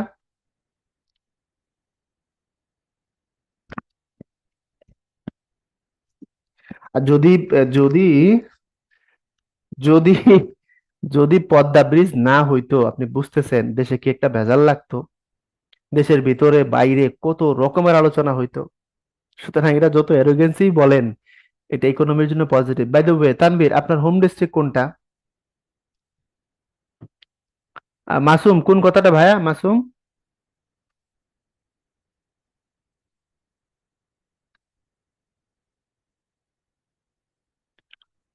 লাস্টে যে কোনটা বলছি হ্যাঁ তো ভুলেই গেছি। কোট করে বলেন। আচ্ছা, এরপরে আসেন, যেখানে ছিলাম আমরা সেখানে আবার ফিরে যাই। আপনার আমাকে সারা পৃথিবী ঘুরে নিয়ে আসছেন।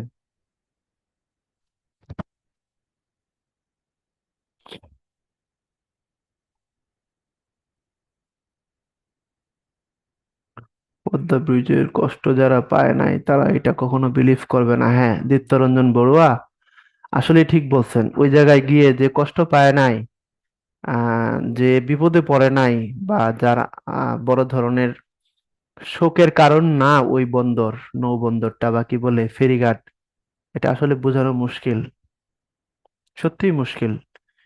কারণ একদিন আমি খুলনা থেকে আসার সময় ফেরি পারাপারে আসছিলাম, মনে হয় 12:30টার দিকে, 12টার দিকে মনে হয় এখানে আসছিলাম। এরপরে আমি না সরি, 11:15টায় এসে পৌঁছাইছিলাম মনে হয়। তারপর কি জন্য প্রবলেম হলো, ফেরি পায় না, ফেরি পায় না।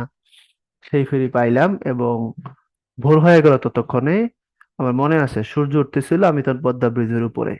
খুলনা থেকে সারা রাত আমার নষ্ট হয়েছিল। ইন্টারন্যাশনাল মনে না থাকলে কি করব, ঘটনা ধরে পড়বেন, বুঝে বুঝে পড়বেন। এই ছেলেটা মনে হয় কষ্ট পাইছে, এখন সে একদম হারায় গেছে, কিছুই বলতেছে না। আচ্ছা, এখন কষ্ট পাইলে বিসিএস পড়তে আইসাও যদি আপনারা ইমোশনাল হয়ে পড়েন, তাহলে সমস্যা আছে। হ্যাঁ, বেশি বেশি স্টাডি করবেন। আচ্ছা, যেখানে ছিলাম সেখানে ফিরি, চলেন চলেন চলেন। রেড ক্রস 1863 সালে প্রতিষ্ঠা। এটা এখন পর্যন্ত 3বার নোবেল পাইছে: 1917 সালে, 1944 সালে এবং 1963 সালে। 1917 সালে যখন প্রথম বিশ্বযুদ্ধ হচ্ছিল, তখন মানুষের জন্য কাজ করে একবার নোবেল। 1944 সালে যখন দ্বিতীয় বিশ্বযুদ্ধ হচ্ছিল, তখন মানুষের জন্য কাজ করে আরেকবার নোবেল। এবং 1963 সালে যখন এটার জন্মের 100 বছর পূরণ হইলো, তখন আরেকবার নোবেল। এখন পর্যন্ত পৃথিবীতে একটা প্রতিষ্ঠান আছে যেটা 3বার নোবেল পাইছে, অনেকে 2বার করে পাইছে, বাট 3বার কেউ পায় নাই। 3বার পাইছে একমাত্র রেড ক্রস। যতগুলো এজেন্সির কথা বলছিলাম, কেউ ভালো করে কেউ খারাপ করে, কেউ 1 নম্বর কেউ 2 নম্বর, তার মধ্যে সত্যিকারের কম বেশি ভালো কাজ যার মধ্যে আছে, এটা হচ্ছে এটা এই রেড ক্রস। এটার 3টা নাম আছে: red cross, red crescent, red crystal. Red cross মানে হচ্ছে, যেহেতু এটা একজন খ্রিস্টান প্রতিষ্ঠা করছে, দ্যাট ইজ ওয়াই এটা ক্রসের সাথে, পবিত্র ক্রুশের সাথে মিলায় তারা রেড ক্রস বলে। ইহুদিরা একে রেড কি বলে, হ্যাঁ ক্রিস্টাল বলে।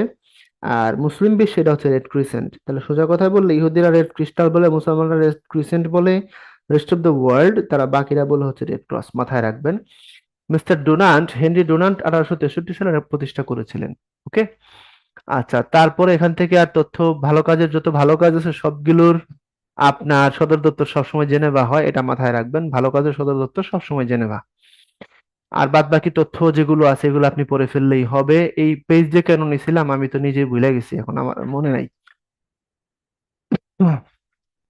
কি যে লিখতে চাইছিলাম। ভাইয়া একজন বলছে, ভাইয়া রেড ক্রস প্রতিষ্ঠা করা হয় বিশ্বের খ্রিস্টানিটির কি বলে বিস্তারের জন্য। হুম, এ কথাটা কি কতটুকু সত্য? কেউ তার ধর্ম প্রচার করতে চাইলে আপনি তারে মারতে পারেন? আপনি ধর্ম প্রচার করবেন, আপনারা কেউ বাধা দিতে পারবে? ডেফিনেটলি এখানে তাদের ধর্ম প্রচারের ধান্দা আছে। ইউরোপিয়ানরা আমাদের এখানে আসছিল কেন? আসছিল তো ধর্ম প্রচার করার জন্য এবং ব্যবসা করার জন্য, আমাদেরকে দখল করার জন্য। তারা যখন এসে দেখলো তাদের ইয়েটা আমরা বুঝি না। ও মাই গুডনেস। তারা যখন দেখলো যে তাদের ভাষা আমরা বুঝি না, তখন তারা বাধ্য হয়ে একটা সময় আমাদের ভাষা শিখলো। এটা তো আমরা মোটামুটি সবাই জানি, তাই না? তো ধর্মপ্রচার তারাও করতে চায় বা করে স্টিল। বাংলাদেশে আপনার হচ্ছে ইয়েতে পাহাড়ি এলাকায় দেখেন না, ইসাই মুসলিম নামে বা ইসাই মুসলমান হওয়ার নামে খ্রিস্টান ধর্মের ব্যাপক প্রচার প্রচারণা চলছে, এটা জানেন কি? জানেন এই যে বান্দরবান এলাকাতে, তারপরে আপনার রাঙামাটি এলাকাতে পাহাড়িদের মধ্যে যায়া হচ্ছে দাওয়াত দিচ্ছে, পাহাড়ি বাঙালিদেরকে দাওয়াত দিচ্ছে। মুসলমান তারা তাদের কাছে ইসাই মুসলমান মুসলমান বানাচ্ছে। তারপর উপজাতিদেরকে দাওয়াত দিচ্ছে, বলতেছে তোমরা ইসাই মুসলমান হও, এই টাইপের কথাবার্তা চলতেছে ওই জায়গায়। এরপরে রোটারি। রোটারি হচ্ছে আপনার সেবামূলক প্রতিষ্ঠান, একজন মার্কিন আইনজীবী পল পি হ্যারিসের প্রতিষ্ঠা। এখান থেকে প্রতিষ্ঠা পড়বেন এবং আপনার হচ্ছে সদর দপ্তর কোথায় সেটা পড়বেন, দ্যাটস ইট, আর দরকার নাই। এরপর রোটারি ফাউন্ডেশন হচ্ছে 1928 সালে, এটুকু পড়লে হবে। প্রতিষ্ঠা 1905, ফাউন্ডেশন 28। এরপরে অক্সফাম। অক্সফাম কাজের ক্ষেত্রটা ভালো মতো বুঝবেন। দেখেন, এটা বাণিজ্য, শিক্ষা, ঋণ, স্বাস্থ্য, এইচআইভি এইডস, লিঙ্গ বৈষম্য, এসব জিনিসগুলো নিয়ে কাজ করে। প্রাকৃতিক দুর্যোগ, গণতন্ত্র, মানবাধিকার, জলবায়ু পরিবর্তন নিয়ে কাজ করা এর উদ্দেশ্য। দেখেন তো, করোনার সময় যখন ইংল্যান্ড করোনা টিকাকে আপনার কুক্ষিগত করছিল, একজনের এগেনস্টে 3টা করে টিকা তারা মজুত করে ফেলাইছিল, তখন এটার প্রতিবাদ করে সর্বপ্রথম নিউজ করছিল হচ্ছে অক্সফাম। মনে আছে আপনাদের সেই নিউজটা, যে তারা এটা করতে পারে না, যেখানে গরিব বিশ্ব যেগুলো আছে যারা তুলনামূলক দুর্বল, তারা যেখানে টিকা পাচ্ছে না, সেখানে ইংল্যান্ড টিকা দেওয়ার পরেও 2টা করে ডোজ, একজনের এগেনস্টে 3টা করে তারা মজুত করতে পারে না। এটা এমন না যে উৎপাদন করা যাবে না। কথা ক্লিয়ার? মুক্তিযুদ্ধ দেখেছে এমন 60 জন ব্যক্তির সাক্ষাৎকার ওদের একটা বই আছে, দ্য টেস্টিমনি অফ 60। আচ্ছা, যেটা পড়াই লাগবে সেটা লিখে দিবেন ইনশাআল্লাহ। ভাই সবই পড়া লাগবে, কিছু বাদ দেন। আপনি এত চুজি কেন? জিহাদ এত কম কম করতে চায়েন না। এই যে কেয়ার আপনি না পড়লেও চলবে। কেয়ার নিয়ে বাংলাদেশে এখন খুব বেশি প্রশ্ন হচ্ছে না। বিশ্বের সবচেয়ে বড় বেসরকারি ত্রাণ এবং উন্নয়ন সংস্থা, এটা আমেরিকা থেকে হয়। Cooperative for assistance and relief everywhere, আগে নাম ছিল এটার আমেরিকান রিলিফ এভরিহোয়ার। এখন সেটা বাদ দিয়ে সুন্দর করে নামকরণ করছে cooperative for assistance and relief everywhere. এগুলোর মাধ্যমে কি করে? এগুলোর মাধ্যমে তারা হচ্ছে সাধারণ মানুষের মধ্যে পজিটিভ ভাইব তৈরি করার চেষ্টা করে। যেমন নজরুলের মৃত্যু কথা যদি পড়েন তাহলে দেখবেন ব্রিটিশরা খাদ্য মজুত করে একটা সময় দুর্ভিক্ষ তৈরি করে ফেলে। দুর্ভিক্ষ তৈরি করে তখন আবার তারা ওই খাবারগুলো কিছু কিছু গরিব মানুষকে ফ্রিতে বিতরণ করে, প্লাস কিছু টাকা দেয়। দেখেন, প্লাস হচ্ছে কিছু চিকিৎসা দেয়। মৃত্যু কথা যারা যারা পড়ছেন হাত তোলেন। তো এগুলো করে তখন তারা করছে কি, গরিবের মন জয় করে অনেক মানুষকে তারা খ্রিস্টান বানায় ফেলে। নদিয়া এবং এই এই অঞ্চলের ময়মনসিংহ অঞ্চলে যে ঘটনাগুলো আছে এগুলো নিয়ে মৃত্যু কথার মধ্যে পাবেন। মৃত্যু কথা মানে এমন ক্ষুধা যেটা মানুষের মৃত্যু নিশ্চিত করে ফেলে। যে ক্ষুধার মৃত্যু ডেকে আনে তারা বলে মৃত্যু ক্ষুধা। তো এখন মজুত করছে কে? ব্রিটিশরা। আবার ফ্রিতে দিছে কে? ব্রিটিশরা। টাকা দিছে কে? ব্রিটিশরা। চিকিৎসা দিছে কে? ব্রিটিশরা। দিয়ে কি করছে? ভাইব তৈরি করে খ্রিস্টান বানাইছে। তো এই জায়গাগুলোর মাধ্যমে তারা এরকম কাজগুলো তারা করে। আমরা ভুলে গেলেও তারা ভুলে নাই। আপনার ভুলে গেছেন কি, জর্জ বুশ আফগানিস্তান হামলা করার পরে বলছিল এটা ক্রুসেডের এটা পর্ব। আপনার তখন মনে হয় অনেক ছোট, 2000 সালের কথা এটা। একে হামলা করছিল 2001-এ, যেটা ক্রুসেডের নতুন নিউ ক্রুসেড বলছিল এটাকে তারা। তো আপনি আমি ভুলে গিয়ে যাইতেই পারি, বাট তারা তো ভুলে না ভাইয়া। এরপরে আসেন ইউএসএইড। এরপরে তানভীর বলছেন, অনেক কথা লিখছেন, আমি একটু পড়ি আপনার কথা, সমস্যা নাই। বলছেন ভাই পদ্মা সেতুর বিরোধী, পদ্মা সেতু তৈরি করার উদ্যোগ সুশীল আইয়ুব খানের থেকে শুরু হয়ে আসছে। হ্যাঁ আমি জানি। আমার অবস্থা হলো আমাদের সকল মানুষের জন্য ভালো যদি আমরা বিদেশি না পদ্মা সেতুর মতো সাদা হাতের প্রকল্প বাস্তবায়িত করতে পারতাম। পদ্মা সেতু তৈরি প্রকল্পে 74 কোটি টাকা খরচ হয়েছে, যার মধ্যে 40 কোটি টাকা চাইনিজ ঋণ। আমাদের চাঁদপুর আমি নদী পাহাড়ের দুঃখ বুঝি, কিন্তু 17 কোটি মানুষকে জিম্মি করে রাজনৈতিক স্ট্যান্ডবাজি করা খুব অপ্রয়োজনীয়। এটা খুবই খারাপ একটা বিষয় ছিল এবং লং টার্মে সাফার করছি তার জন্য, পাই না। That's very good. কিন্তু এখানে অনেকগুলো কথা থাকে, অনেকগুলো কথা থাকে। এই দেখেন, আপনাকে যদি সহজে বুঝবেন, আপনাকে যদি এখানে আমি ক্ষমতার চেয়ারে বসায় দিই, ধরেন ফর এক্সাম্পল নিজের জায়গা থেকে ভাবি, আপনাকে যদি বসায় দেয়, ঠিক একই চ্যালেঞ্জ যদি আপনি নিতেন বা ওই চ্যালেঞ্জটা যদি আপনার সামনে আসতো, আপনি কখনোই পদ্মা ব্রিজ না বানায় থামতেন না। বা আমাকে যদি বলা হইতো যে তুমি তো দেশ চালাচ্ছ এবং আমি ওই ওই মুহূর্তে আমি ক্ষমতায় আছি, আমার সামনে বিশ্ব ব্যাংক, ওই যে আমি চাঁদাবাজ যেটা বোঝাতে চাচ্ছিলাম, তারা বলছিল যে তুমি কানাডিয়ান কোম্পানিকে কাজ দিতে হবে এবং মালামালগুলো অমুকের কাছ থেকে আনতে হবে, পরামর্শক হিসেবে অমুককে নিয়োগ করতে হবে। তো তারা যখন আপনাকে 100 টাকা লোন দিবে, তখন আপনি কোথা থেকে কি করবেন এটা ধরায় দিয়ে ওখান থেকে আবার তারা কমিশন নিয়ে নেয়। গ্রামে দেখবেন আপনার অনুষ্ঠানে বাবুর্চি রান্না করবে, যেখান থেকে আপনি বাজার করে নিয়ে আসবেন মুদি দোকান, ওখান থেকে বাবুর্চি 500 1,000 টাকা কমিশন নেয়। এটা ভালো করে খেয়াল করে দেখেন। তো পদ্মা ব্রিজ বা এই জাতীয় প্রকল্পগুলোতে বিশ্ব ব্যাংক বা এরকম বড় বড় যারা আছে টাকা দিয়ে পরামর্শক কি হবে, কোম্পানি কি হবে, ইকুইপমেন্ট কোথা থেকে নিবা, এসব বলে ওখান থেকে লিকুইড কিছু ক্যাশ তারা অটো সরায় নিয়ে নেয়। তারপরে আবার আপনি যে কাজটা করলেন সেই কাজের উপরে আবার তারা সুদ নিবে। এটাই স্বাভাবিক। এখন পদ্মা ব্রিজ যেখানে বিশ্বব্যাংক টাকা দিবে না, আপনি বলতেছেন আমরা যদি তাদের উপরে দিয়ে করতে পারতাম তাহলে ভালো হইতো। আমরা তো করতে চাইছিলাম। পদ্মা ব্রিজের মধ্যে 90 টাকায় তো 100 টাকার মধ্যে বিদেশিরা দিবে বলছিল, আমরা তো বলি নাই যে আমরা করব না। বিদেশিদের টাকা তো আমরা এখানে আইডিবি, জাইকা, এডিবি, দেন বিশ্ব ব্যাংক তারা দিতে চাইছে। এখন তারা যখন দিবে না, আলটিমেটলি যখন চলে গেলো পিছায়া, তখন সরকারের কি করার ছিল? ঠিক ওই সিচুয়েশনে আপনি একটু ব্যাখ্যা করেন। তখন সরকার যদি বলতো যে না আমরা পদ্মা ব্রিজ করবো না, তারপরের চিত্র একটু ভাবেন। তো ওখান থেকে তো আপনি ফিরে আসতেন না, আমিও ফিরে আসতাম না। দ্যাটস ট্রু যে 7 লাখ কোটি টাকা পাচার হয়েছে, এটাও তো মিথ্যা না। বাট আপনাকে একদম লিবারেল পয়েন্ট থেকে এসে বুঝতে হবে যে ওই সময় সরকারের বা কি করার ছিল। এটাকে নির্মাণ করা ছাড়া কোনো বিকল্পই ছিল না। আর বাজারের অবস্থা তাসলিমা বললেন না, বাজারে আমি যাই, আমি জানি শরীর কিরকম জ্বলে। হ্যাঁ, বুশ, বুশের পুতুল ঝুলাইছিল, একটু মনে পড়ে, একটু মনে পড়লে হবে না? বুশ বলছিল এটা তাদের নিউ, এই এই জামানার নিউ এরার ক্রুসেড বলছিল বুশ এটাকে। সবাই সালাউদ্দিন আইয়ুবী তাদেরকে পিড়াইছে, এটা তারা ভুলে যায় নাই। আমরা ভুলে বসে আছি, এটা আমাদের ব্যর্থতা। বুঝছেন কি? এরপরে আসেন, আমরা যেখানে ছিলাম, কই ছিলাম, যুক্তরাষ্ট্রভিত্তিক সাহায্য সংস্থা। বাই দ্য ওয়ে, মতামত যত বেশি ডাইভার্সিটি থাকবে মতামতের মধ্যে, তত বেশি প্রাণবন্ত হবে। আপনারা সব আমার কথা সব মানে নিন না, নিলে সমস্যা আছে। আপনি আপনাদের মতামত গুলো দিবেন, দিলে না বোঝা যাবে যে আপনি বিসিএস এর দিকে আগাচ্ছেন। ঠিক আছে, কিন্তু মন খারাপ করেন না। 9 থেকে 11 একটা ইনসেট জব, আপনি কি এটা কি বলছি? ভাই 9 থেকে 11 একটা ইনসেট জব, আপনি এটা বিশ্বাস করেন? মাসুম, ও 9 11। হ্যাঁ, ও মোটামুটি ধরতে পারেন 70%, আমারও মনে হয়। কারণ ক্ল্যাশ অফ সিভিলাইজেশনে যা যা বলছে 93 সালে হান্টিংটন, এবং তার পরবর্তী আফটার ম্যাথ হচ্ছে এটা, এটা একটা বিরাট ছক। আমারও মনে হয় এটা। তো সেই জায়গা থেকে আমি এটাকে একবারে উড়াই দিই না মাসুম, এটার ব্যাপারেও নানান ধরনের কথাবার্তা আছে এবং বেশ কিছু ঘাটাঘাটি আমি করছি যে it's could be inside job definitely. আচ্ছা, তারপরে আসেন পোল কোশ্চেন। কোন স্বেচ্ছাসেবী প্রতিষ্ঠান 3 বার নোবেল পায়? পোলকে দেব? দি, পোলটা দি না?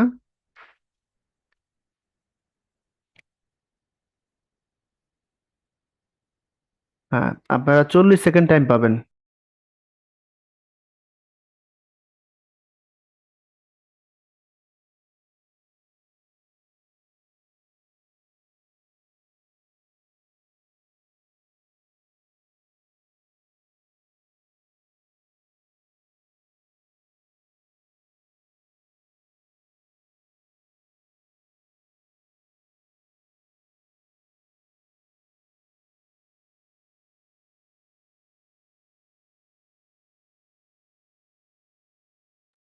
শিউলি বলছে ভাই পদ্মা ব্রিজ না হয় বুঝলাম, টানেলের কি দরকার ছিল?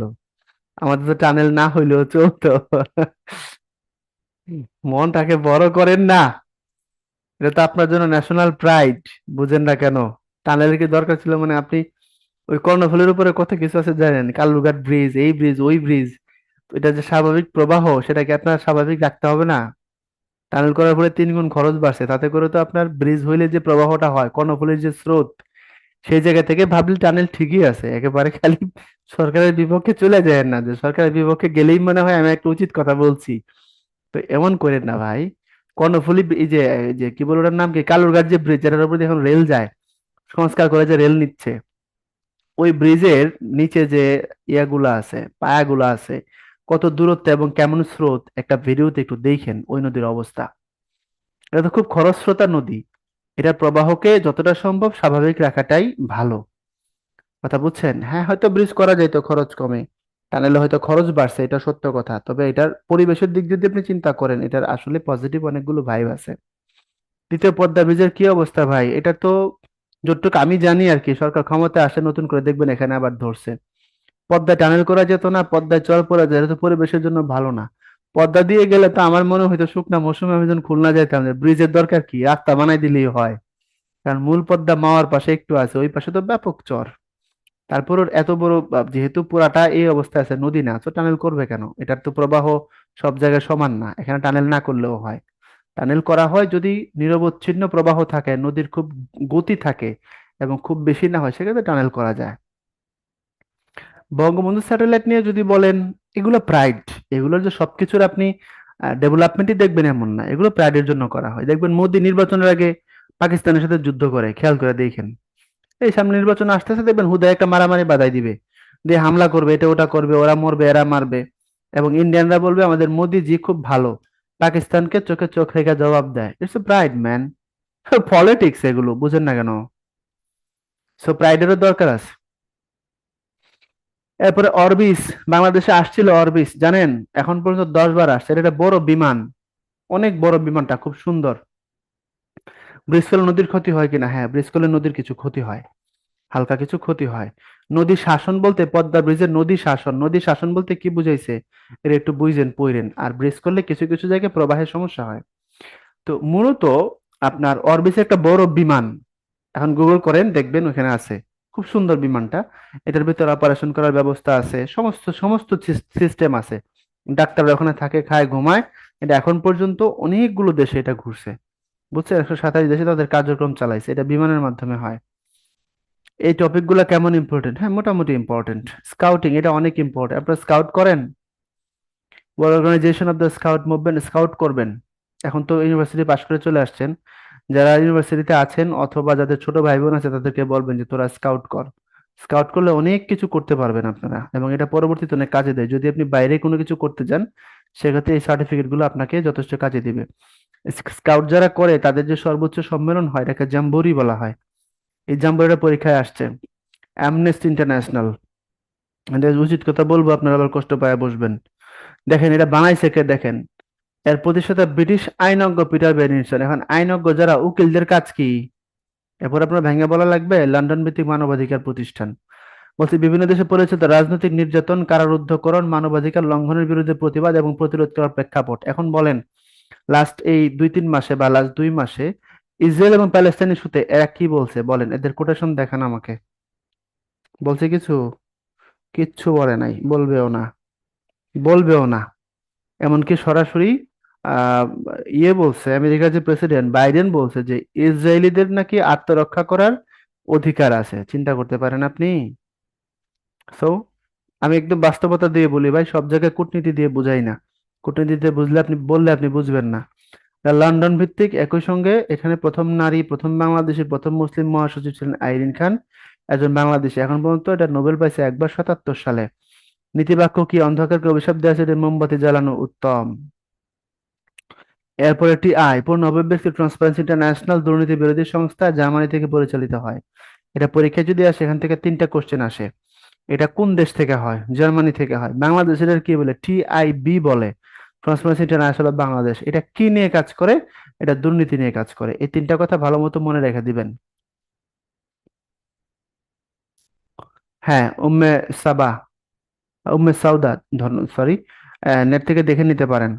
এরপরে হিউম্যান রাইটস, বলেন এটা কি বলছে? এটা তো মানবাধিকার সংস্থা। তার বিবৃতিগুলো আজকে না হয় বুঝলাম প্যালেস্টাইন ইস্যুতে তারা কথা বলে না, এর আগে যতবার মারামারি হয়েছে কি বলছে বলেন? হিউম্যান রাইটস ওয়াচ কি বলছে এর আগে? কিছু বলছে?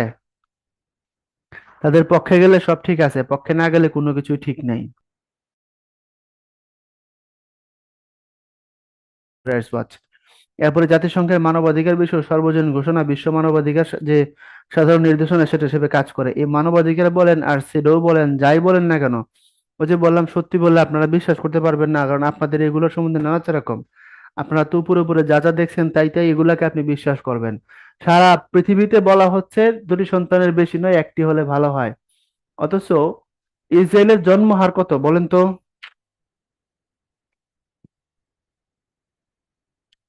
ইসরায়েলের জন্মহার কত?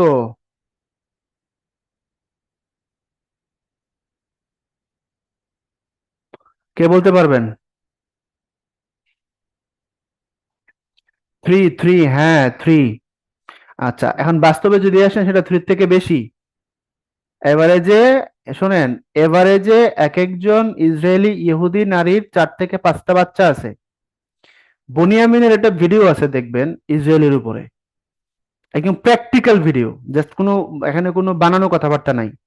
ওখানে গিয়ে ওদের সাথে কথা বলা ভিডিও, একদম প্র্যাকটিক্যাল ভিডিও দেখবেন। 3 থেকে 4টার কম নাই। কোনো কোনো নারীর 3 থেকে 4টার কম নাই। একজন লিখছেন অলরেডি, এদের টার্গেট বছর একটা করে সন্তান। তো সারা পৃথিবীতে আপনাকে শেখাচ্ছে, আমাকে শেখাচ্ছে যে একটি সন্তান হলে ভালো হয়। কি বলে, দুটির বেশি নয়, একটা হইলে ভালো হয়। আমারে শেখায় আমি একটা নিব, আর ওরা 3টা 4টা 5টা 7টাও আছে।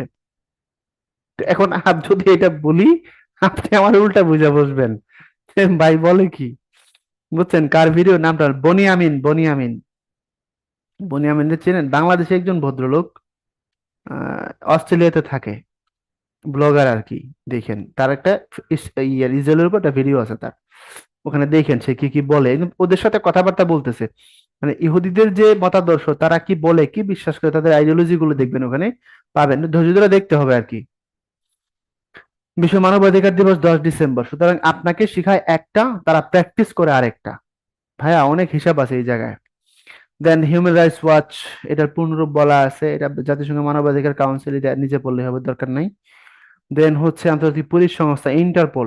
ধরেন বাংলাদেশ থেকে কেউ একজন বড় একটা অপরাধ করছে, অপরাধ করে সে বাংলাদেশ থেকে পালায় পাকিস্তান চলে গেছে, তাকে আমরা কিভাবে আনবো বলেন?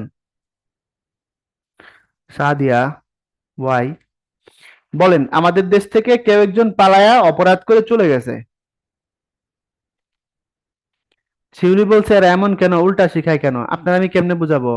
আপনার বোঝা না বুঝলেও চলবে, এরা উল্টা শিখায় কেন? ইন্টারপোলের সাহায্যে, হ্যাঁ। ইন্টারন্যাশনাল কমিউনিটিতে পুলিশদের একটা সংগঠন আছে, এর নাম ইন্টারপোল। যদি এখান থেকে কোনো অপরাধী অন্য দেশে পালায়া চলে যায়, তখন ওই দেশের পুলিশকে আমরা তার ডিটেল বললে তারা ধরে তাকে আমার কাছে হস্তান্তর করে দেবে। আচ্ছা, এখন বাংলাদেশের অপরাধীরা নূর চৌধুরী, বঙ্গবন্ধুর হত্যাকারী নূর চৌধুরী আছে হচ্ছে, বলা হচ্ছে কানাডাতে। তো কানাডা থেকে তাকে ইন্টারপোল থেকে আমরা নিয়ে আসতে পারতেছি না কেন? ব্যাখ্যা দেন।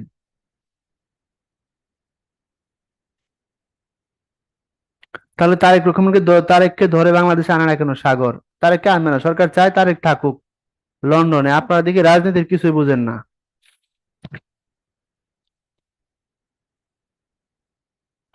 জেনেভা কনভেনশন, এটুকুই? জেনেভা কনভেনশন তো যুদ্ধবন্দী বিষয়ক নীতিমালা।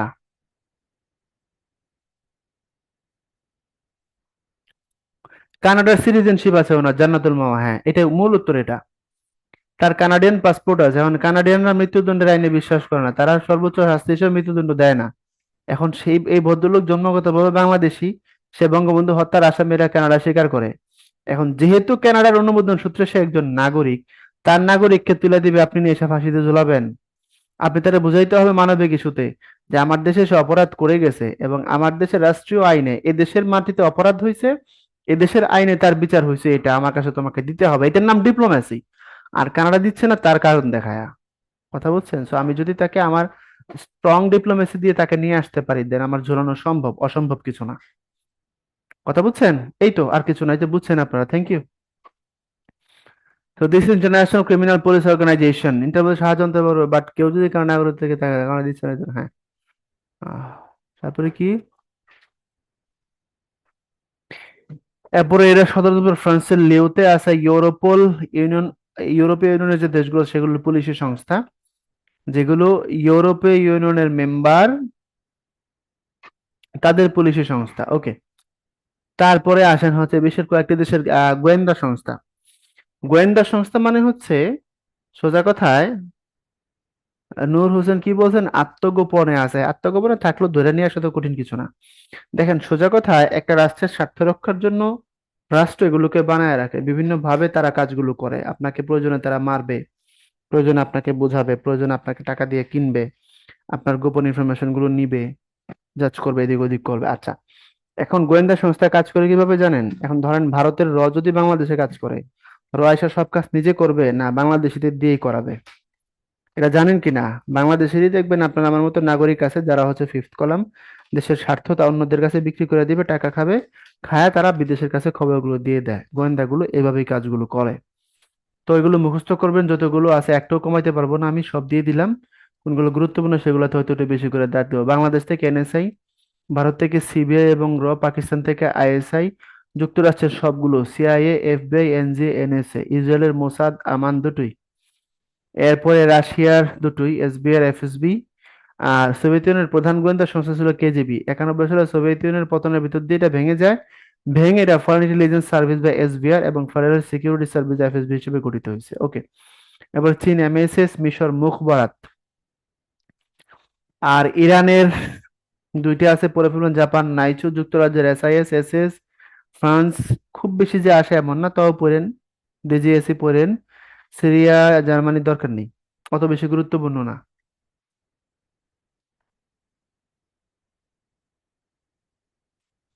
এরপরে অ্যামনেস্টির প্রথম নারী মহাসচিব ছিলেন আইরিন খান। দেন হচ্ছে বিশ্বের গুরুত্বপূর্ণ সীমান্ত রক্ষী বাহিনী সমূহ। আমাদের সীমান্ত রক্ষী বাহিনীর নাম কি বলেন?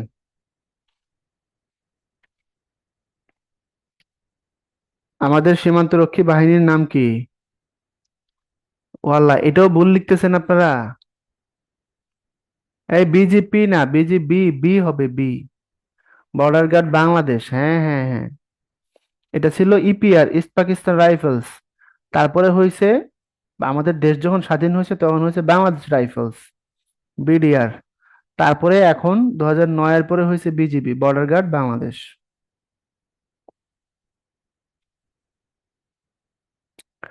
ওকে। এখান থেকে কোনটা বাদ দিবেন, কোনটা শিখবেন? আমি কমাই দিচ্ছি। আচ্ছা, Bharat border security force, Pakistan rangers, Bangladesh border guard Bangladesh, Myanmar border guard police, BGP, BGB. এরপরে হচ্ছে Italy, Israel, Israel border police. আলোচিত যেহেতু এটা পরীক্ষা আসার ব্যাপক সম্ভাবনা। আর বা রাশিয়া পড়তে পারেন, border guard service of Russia. Israel আসতে পারে, যেহেতু আলোচিত, আলোচিত ইস্যু থেকে পরীক্ষায় প্রশ্ন হয়, অ্যাভেলেবেল। এরপরে বিচ্ছিন্নতাবাদী জঙ্গি ও স্বাধীনতাকামী সংগঠন কন্ট্রা, নিকারাগুয়ার কন্ট্রা বিদ্রোহী গ্রুপ, এরা কি জানেন কন্ট্রা বিদ্রোহীরা কার সমর্থন পুষ্ট ছিল? বলেন তো দেখি। বলা হয় কন্ট্রা বিদ্রোহীরা অমুক দেশের সমর্থন পুষ্ট ছিল। কোন দেশের? অমুক দেশটা কোন দেশ? হ্যাঁ, ইউএস। আচ্ছা, ইরান কন্ট্রা কেলেঙ্কারি নামে একটা কেলেঙ্কারি আছে, জানেন? কোন দেশ যখন এরকম অবৈধ খাতে, অবৈধ সোর্সে যখন আপনার টাকা লগ্নি করে বা টাকা সাহায্য দেয় বা যাই করে না কেন, সরাসরি করে না, কেমনে করে জানেন? আমি বলতেছি, শুনেন শুনেন। ইরান কন্ট্রা কেলেঙ্কারি, অর্থাৎ ইউএসএ অস্ত্র বিক্রি করছিল ইরানের কাছে, তখন তো দুজনের মধ্যে সম্পর্ক ভালো ছিল। বিক্রি করে ইরানকে বলছে টাকাটা আমাদের দেওয়ার দরকার নাই, টাকাটা তুমি কন্ট্রা বিদ্রোহী যারা আছে ওদেরকে দিয়ে দাও। এবার বুঝছেন তো? টাকাটা পাওয়ার কথা ইউএসএ, তো ইউএসএ ইরানকে অস্ত্র দিছে, অস্ত্র বিক্রি করছে। আর ইরানকে বলছিল তুমি টাকাটা দিয়ে দিবা, আমাকে পরিশোধ না করে কাদের দিবা? কন্ট্রাদের দিয়ে দিবা। কেন? কারণ কন্ট্রা বিদ্রোহীরা তখন নিকারাগুয়ার যে দানিয়েল ওর্তেগা সরকার ছিল, ওর্তেগা সরকারের বিপক্ষে কাজ করতেছিল। ওই সরকার আবার আমেরিকার বিপক্ষে। এই জন্য ওই সরকারের বিরুদ্ধে এই নিকারাগুয়া কন্ট্রা বিদ্রোহীদেরকে মাঠে ব্যবহার করেছিল, যেমনটা তারা সিরিয়াতে করছে, লিবিয়াতে করছে, তারপরে আপনার তিউনিসিয়াতে করছে, আরব বসন্তের নামে। আরবদের যে বিভিন্ন আইডিওলজিক্যাল জায়গা আছে এগুলোকে তারা ভেঙে চুরমার করে দিছে, এবং তাদের আমেরিকার জন্য থ্রেট ছিল যেসব শাসক, তাদেরকে এখান থেকে সরাই দিছে। তারপরে পিএলও পড়তে পারেন, প্যালেস্টাইন লিবারেশন অর্গানাইজেশন, 64 সালে। সদর দপ্তর হচ্ছে রামাল্লাহ। রামাল্লাহ কোথায়? রামাল্লাহ হচ্ছে পশ্চিম তীরে, ফিলিস্তিনের যে অংশটা, ওটার সীমানাটা হচ্ছে অনেকটা এরকম। ফিলিস্তিনের আয়তনটা অনেকটা এরকম, হ্যাঁ। এই জায়গাটা হচ্ছে হামাস যেটা শাসন করে, মানে গাজা। আর এইখানে হচ্ছে, এটা হচ্ছে পশ্চিম তীর বা ওয়েস্ট ব্যাংক। তো এটা শাসন করে হচ্ছে ফাতাহ। বুঝতে পারছেন? তো এখানে হচ্ছে রামাল্লাহ, পশ্চিম তীরের প্রধান হচ্ছে মাহমুদ আব্বাস এখন। আর প্রতিষ্ঠা করেছিলেন যিনি, ইয়াসির আরাফাত। ওকে। তারপরে হচ্ছে হামাস, ভেরি ভেরি ইম্পর্টেন্ট, প্যালেস্তিনের গেরিলা সংগঠন, এবং এটা 87 সালে প্রতিষ্ঠা, সদর দপ্তর হচ্ছে ফিলিস্তিনে। আর 87 সালে হামাসের নেতৃত্বে ইনতিফাদা ও গণ অভ্যুত্থান সংগঠিত হয়, প্রতিষ্ঠাতা ছিলেন শেখ ইয়াসিন এবং বর্তমান প্রধান যিনি, ওনার নাম ইসমাইল হানিয়া। হামাস থেকে যে কোনো টাইপের প্রশ্ন আসতে পারে। প্রশ্নগুলো সরাসরি না দিয়ে আশপাশ দিয়ে নিতে পারে। সাধারণত সাম্প্রতিক ইস্যুতে 90 ডিগ্রি অ্যাঙ্গেলের প্রশ্ন কম হয়। যদি হামাস কত সালে প্রতিষ্ঠিত হয় এই জাতীয় প্রশ্ন আসে, তাহলে আপনাকে বুঝতে হবে এটা 90 ডিগ্রি অ্যাঙ্গেলের প্রশ্ন। যদি এমন না আসা প্রশ্ন আসে গাজা ভূখণ্ডের আয়তন কত, এটা এই ইস্যু থেকে আসছে কিন্তু সরাসরি আসে না, কারণ গাজা নিয়ে কত কথা হয়েছে। সো গাজা ভূখণ্ডের বা গাজা স্ট্রিপের আপনার কাছে আয়তন জানতে চাইতে পারে কি পারে না? কথা বলেন না কেন? পারে?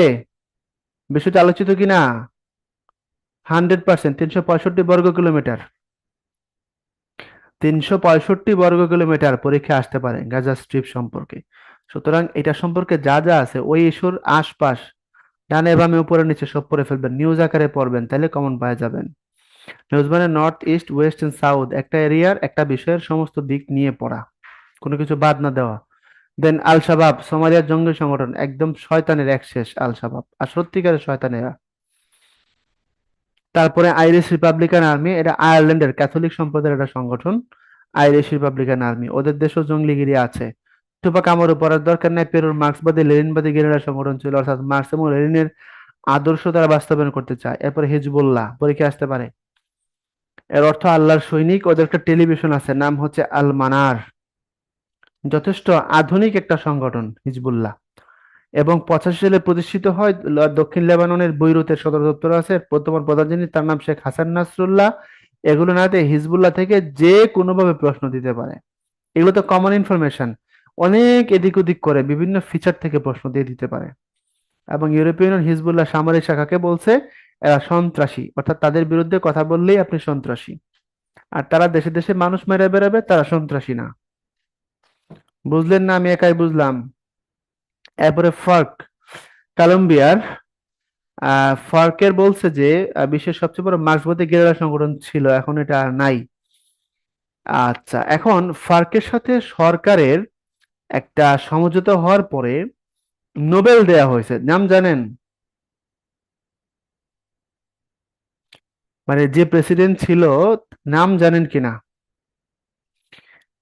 কলম্বিয়ার যে প্রেসিডেন্ট নোবেলটা পাইছে তার নাম জানেন?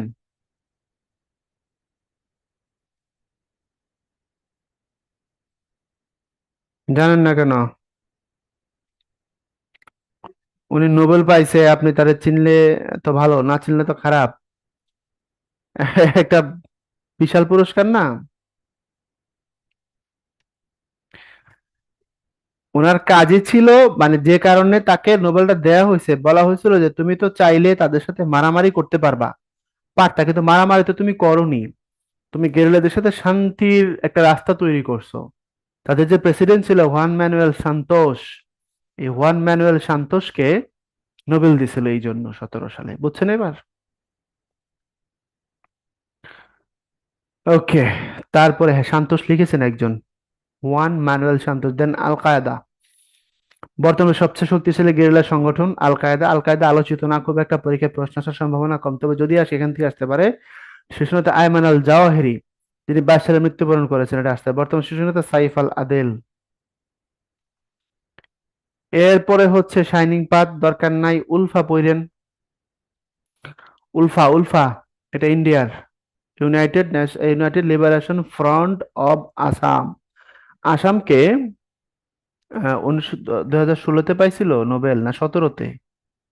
আবির 16 বা 17, আই মাইট বি রং। 16 বা 17-তে সান্তোষ নোবেলটা পাইছে। আচ্ছা, হ্যাঁ 16 হলে 16, আবির। তো অনুপ চেটিয়া, শোনেন, অনুপ চেটিয়া উলফার ফাউন্ডার ছিল এবং তাদের উদ্দেশ্য ছিল আসামকে ভেঙে একটা আলাদা নতুন স্বাধীন রাষ্ট্র তৈরি করা। মানে সোজা কথা, সে বিচ্ছিন্নতাবাদী। তো ইন্ডিয়ার সরকার তারে খুঁজে বেড়াচ্ছিল পাগলের মতো, আর সে লুকায় ছিল বাংলাদেশে। গত কয়েক বছর আগে মিরপুরের কল্যাণপুর থেকে ওরে ধরা হয়েছে, ধরে পাঠাই দেওয়া হয়েছে ইন্ডিয়ার কাছে। তা এখন ইন্ডিয়ার সরকার বলতেছে যে এ আমার দেশ ভাঙতে চায় আর তোমার দেশে সে থাকে, এটা তো ভালো লক্ষণ না। অর্থাৎ ব্যাপারটা এমন আর কি, যে সে ইন্ডিয়ারে ভাঙতে চাচ্ছে, ভালো লোক, আমরা তারা আমার দেশে আশ্রয় দিছি, ব্যাপারটা অনেকটা এরকম মিন করছে ওরা। খেমার রোজ, কম্বোডিয়ার একটা গেরিলা সংগঠন, এবং এটা হচ্ছে আপনার বামপন্থী। তারা বামপন্থা সরকার প্রতিষ্ঠা করার জন্য একটা সময় ব্যাপক হত্যাকাণ্ড চালাইছে। খেমার রোজরা গ্রামকে গ্রাম ওরা মাইরা ফেলেছিল।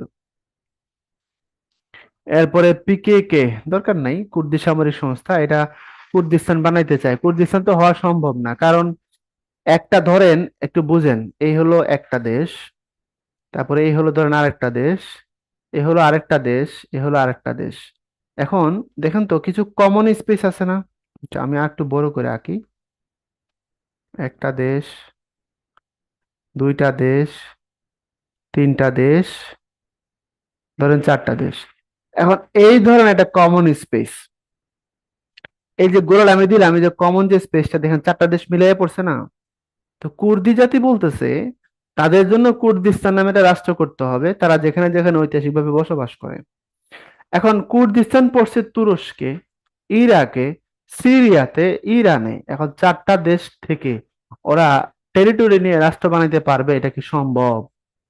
এই জন্য কুর্দিদেরকে কেউ পছন্দ করে না। কয়দিন পর পর দেখবেন তুরস্ক এদেরকে মারে, ইরাক ওদের মারে, ইরান ওদের মারে। ব্ল্যাক সেপ্টেম্বর ফিলিস্তিনিদের গেরিলা সংস্থা ব্ল্যাক সেপ্টেম্বর। তারপরে গডস আর্মি মিয়ানমারের দরকার নেই, ইসলামিক স্টেট আইএস, ইসলামের নামে যাবতীয় আকাম কুকাম করে বেড়ায় হচ্ছে আইএস। কথা ক্লিয়ার? 4 সালের অক্টোবর মাসে আল কায়েদার সাথে ওরা একাত্মতা ঘোষণা করেছিল আইএস। এরপরে সিরিয়ার রাকা ওদের প্রশাসনিক কেন্দ্র। মজার বিষয় হচ্ছে আইএস এর কাছ থেকে তেল কিনে হচ্ছে আমেরিকা, আইএস এর কাছে আবার আর্মস বিক্রি করে আমেরিকা। সুন্দর না? কি বুঝলেন বলেন, সুন্দর? ওদের কাছ থেকে জ্বালানি তেল নিয়ে যায় আমেরিকা কিনে, তাদের কাছে আবার অস্ত্র বিক্রি করে হচ্ছে আমেরিকা। সুন্দর কিনা বলেন? হুম। তো আইএস এর থেকে বলা হয়েছিল যে ওদের কাছে রাশিয়ান কালাশনিকভ থেকে আমেরিকান AK-47 এর সংখ্যা বেশি। মানে একই বন্দুক, রাশিয়ার ভাষায় এটার নাম হলো কালাশনিকভ রাইফেল, আর আমেরিকান এটাকে বলে AK-47। ওদের কাছে AK-47 বেশি, মানে তারা প্রচুর অস্ত্র কিনেছে আমেরিকার কাছ থেকে। That's it. এরপরে আসেন ফাতাহ, একটু আগে পড়েছিলাম ইয়াসির আরাফাত সম্পর্কে। উনিরা প্রতিষ্ঠা করেছিলেন ফাতাহ, এর নাম হচ্ছে বিজয়, এটা আসতে পারে। ফোর্স দরকার নাই, JKLF পড়েন, জম্মু কাশ্মীর লিবারেশন ফ্রন্ট, ইয়াসিন মালিক, MNLF মরো নেশন লিবারেশন ফ্রন্ট, এটা ফিলিপাইনের মিন্দানাওতে। ফিলিপাইন যখন স্বাধীন হয় তখন মিন্দানাও আলাদা দেশ হওয়ার কথা ছিল, কিন্তু এটাকে যুক্ত করে দেয়া হয়েছিল ফিলিপাইনের সাথে, স্বাধীন করে দেয়া হয়নি। এরপর থেকে ওখানকার যে মুসলমানরা আছে মিন্দানাওতে, তারা এটাকে স্বাধীন করার জন্য চেষ্টা করতেছে। এবং গত 2 বছর আগের ইনফরমেশন, বাংসা মরো নামে এই মরো জাতিদের একটা দেশ হবে ফিলিপাইনে, নাম হবে বাংসা মরো। মরো ন্যাশনাল লিবারেশন ফ্রন্ট না, ওখানে বাংসা মরো নামে একটা নতুন দেশ হবে। এরপরে আবু সায়াফ, এটা ফিলিপাইনের মুসলিম অধ্যুষিত মিন্দানাও ওখানকারই একটা সক্রিয় সংগঠন। বোকো হারাম নাইজেরিয়া, মারাত্মক খারাপ এরা। এরপর LTTE বেলুপিল্লাই প্রভাকরণ, এটা এখন আর নাই, এটা শেষ, এটা ভ্যানিশ হয়ে গেছে, আমি লিখে দিলাম নাই। 2009-এ, আমার যদি ভুল না হয়, যদি ভুল না হয় 2009-এ, হ্যাঁ, 9-এ ভিলোভিলে প্রভাকরণ শ্রীলঙ্কার আর্মিদের সাথে ফাইট করতে গিয়ে মারা গেছে। মারা যাওয়ার পরে এটা শেষ হয়ে গেছে। লিবারেশন অফ তামিল টাইগার ইলম এটার নাম। LTTE liberation of Tamil tiger ইলম এটার নাম। বুঝতে পেরেছেন কি? এরপর আরাকান আর্মি মিয়ানমার, রাখাইন এবং কাচিন প্রদেশের বিদ্রোহী দল। হামাসের বর্তমান প্রধানকে, এই পোলটা আমি দিব, এটা লাগবে, এটা দেখি আপনারা কতটুক কারেক্ট করতে পারেন। রেডি? ওকে, দেন তো দেখি হামাসের বর্তমান প্রধান কে। টাইম পাবেন 40 সেকেন্ড।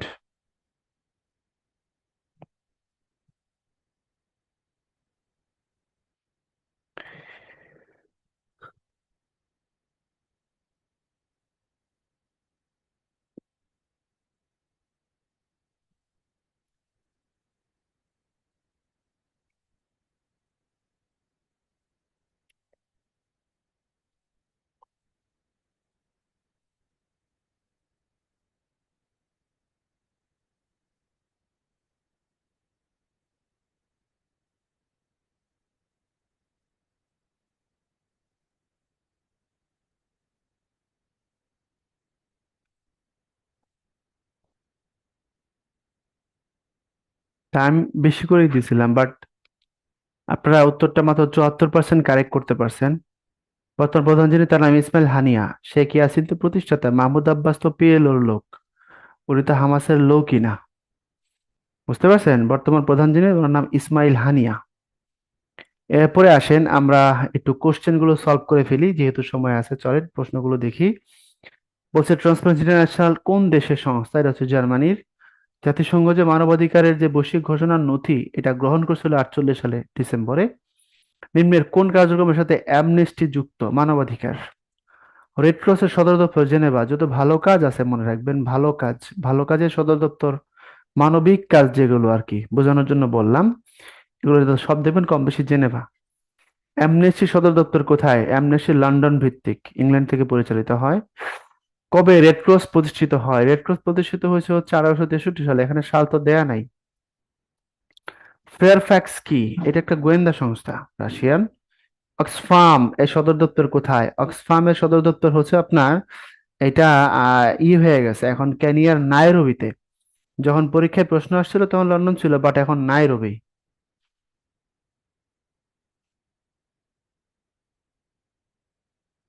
লন্ডন ভিত্তিক ওইখানকার, বাট এখন নাইরোবিতে।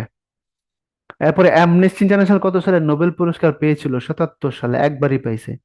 টিআই এর সদর দপ্তর কোথায়? বার্লিন। বার্লিন হচ্ছে জার্মানির রাজধানী, ওখান থেকে টিআই। আবু সায়াফ এটা কোথায় তৎপর? আবু সায়াফ হচ্ছে আপনার ফিলিপাইনে তৎপর। ইন্টারপোল এটার সদর দপ্তর কোথায়? ফ্রান্সের লিওতে। এরপর নিকারাগুয়ার কন্ট্রা বিদ্রোহীরা কোন দেশের সমর্থন পুষ্ট ছিল? আমরা আলোচনা করেছিলাম, এটা যুক্তরাষ্ট্রের সমর্থন পুষ্ট ছিল। ইরান কন্ট্রা কেলেঙ্কারি, আমেরিকা অস্ত্র বিক্রি করছিল ইরানের কাছে, সেই টাকা নিজের হাতে না নিয়ে বলছিল কন্ট্রাদের দিয়ে দাও। ওই কাহিনী পরে ফাঁস হয়ে গেছিল আর কি। পিএলও কখন গঠিত হয়? পিএলও গঠিত হয়েছিল 1964 সালে। তাহলে প্রশ্ন পারবেন, খুব যে কঠিন এমন তো না, কি বলেন? নাকি খুব কঠিন মনে হচ্ছে? ট্রান্সপারেন্সি ইন্টারন্যাশনাল আমাদের বিশ্বের সবচেয়ে দুর্নীতিগ্রস্ত, এটা 22তম বিসিএস এর কোশ্চেন, তো তখনকার ধরে তো লাভ নাই। 2022-এর তথ্য অনুযায়ী সব থেকে দুর্নীতিগ্রস্ত দেশের নাম হচ্ছে সোমালিয়া। এটা 2022-এর update info. Rotary Rotary International কবে প্রতিষ্ঠিত হয়েছিল? Rotary Rotary Rotary Rotary 1905। আর ফাউন্ডেশন হয়েছিল পরে 28-এর দিকে। আন্তর্জাতিক রোটারি সংস্থার যিনি প্রতিষ্ঠাতা তার নাম পল পি হ্যারিস। তাহলে আশা করা যায় আপনারা পারবেন, কি মনে হয় আপনাদের বলেন তো? প্রশ্ন দেখে কি মনে হইলো? পারবেন নাকি ভয় পেয়ে গেছেন? সহজ না? সম্ভব তো? আচ্ছা, যদি কোনো বার্নিং কোশ্চেন থাকে দেন আপনারা জিজ্ঞেস করতে পারেন, চ্যাট বক্সে লিখেন। আর জাজমেন্ট পোল আমি লঞ্চ করে দিচ্ছি, সেখানে অ্যাটেন্ড করে ফেলেন সবাই। না খুব কঠিন না, ইনশাল্লাহ পারবেন, ব্যাপার না। ধৈর্য রাখেন, লেগে থাকেন, পরিশ্রমের কোনো বিকল্প নাই। বিসিএস এর ধৈর্য খুব জরুরি জিনিস ভাই, আপনি মাঝে মধ্যে মোটিভেশন হারায় ফেলবেন, খুবই সিম্পল। মোটিভেশন আসবে, মোটিভেশন যাবে, কিন্তু আপনি হাল ছাড়েন না। Winner never quit and quitter never win. যে হাল ছাড়ে সে জিতে না, যে জিতে সে হাল ছাড়ে না।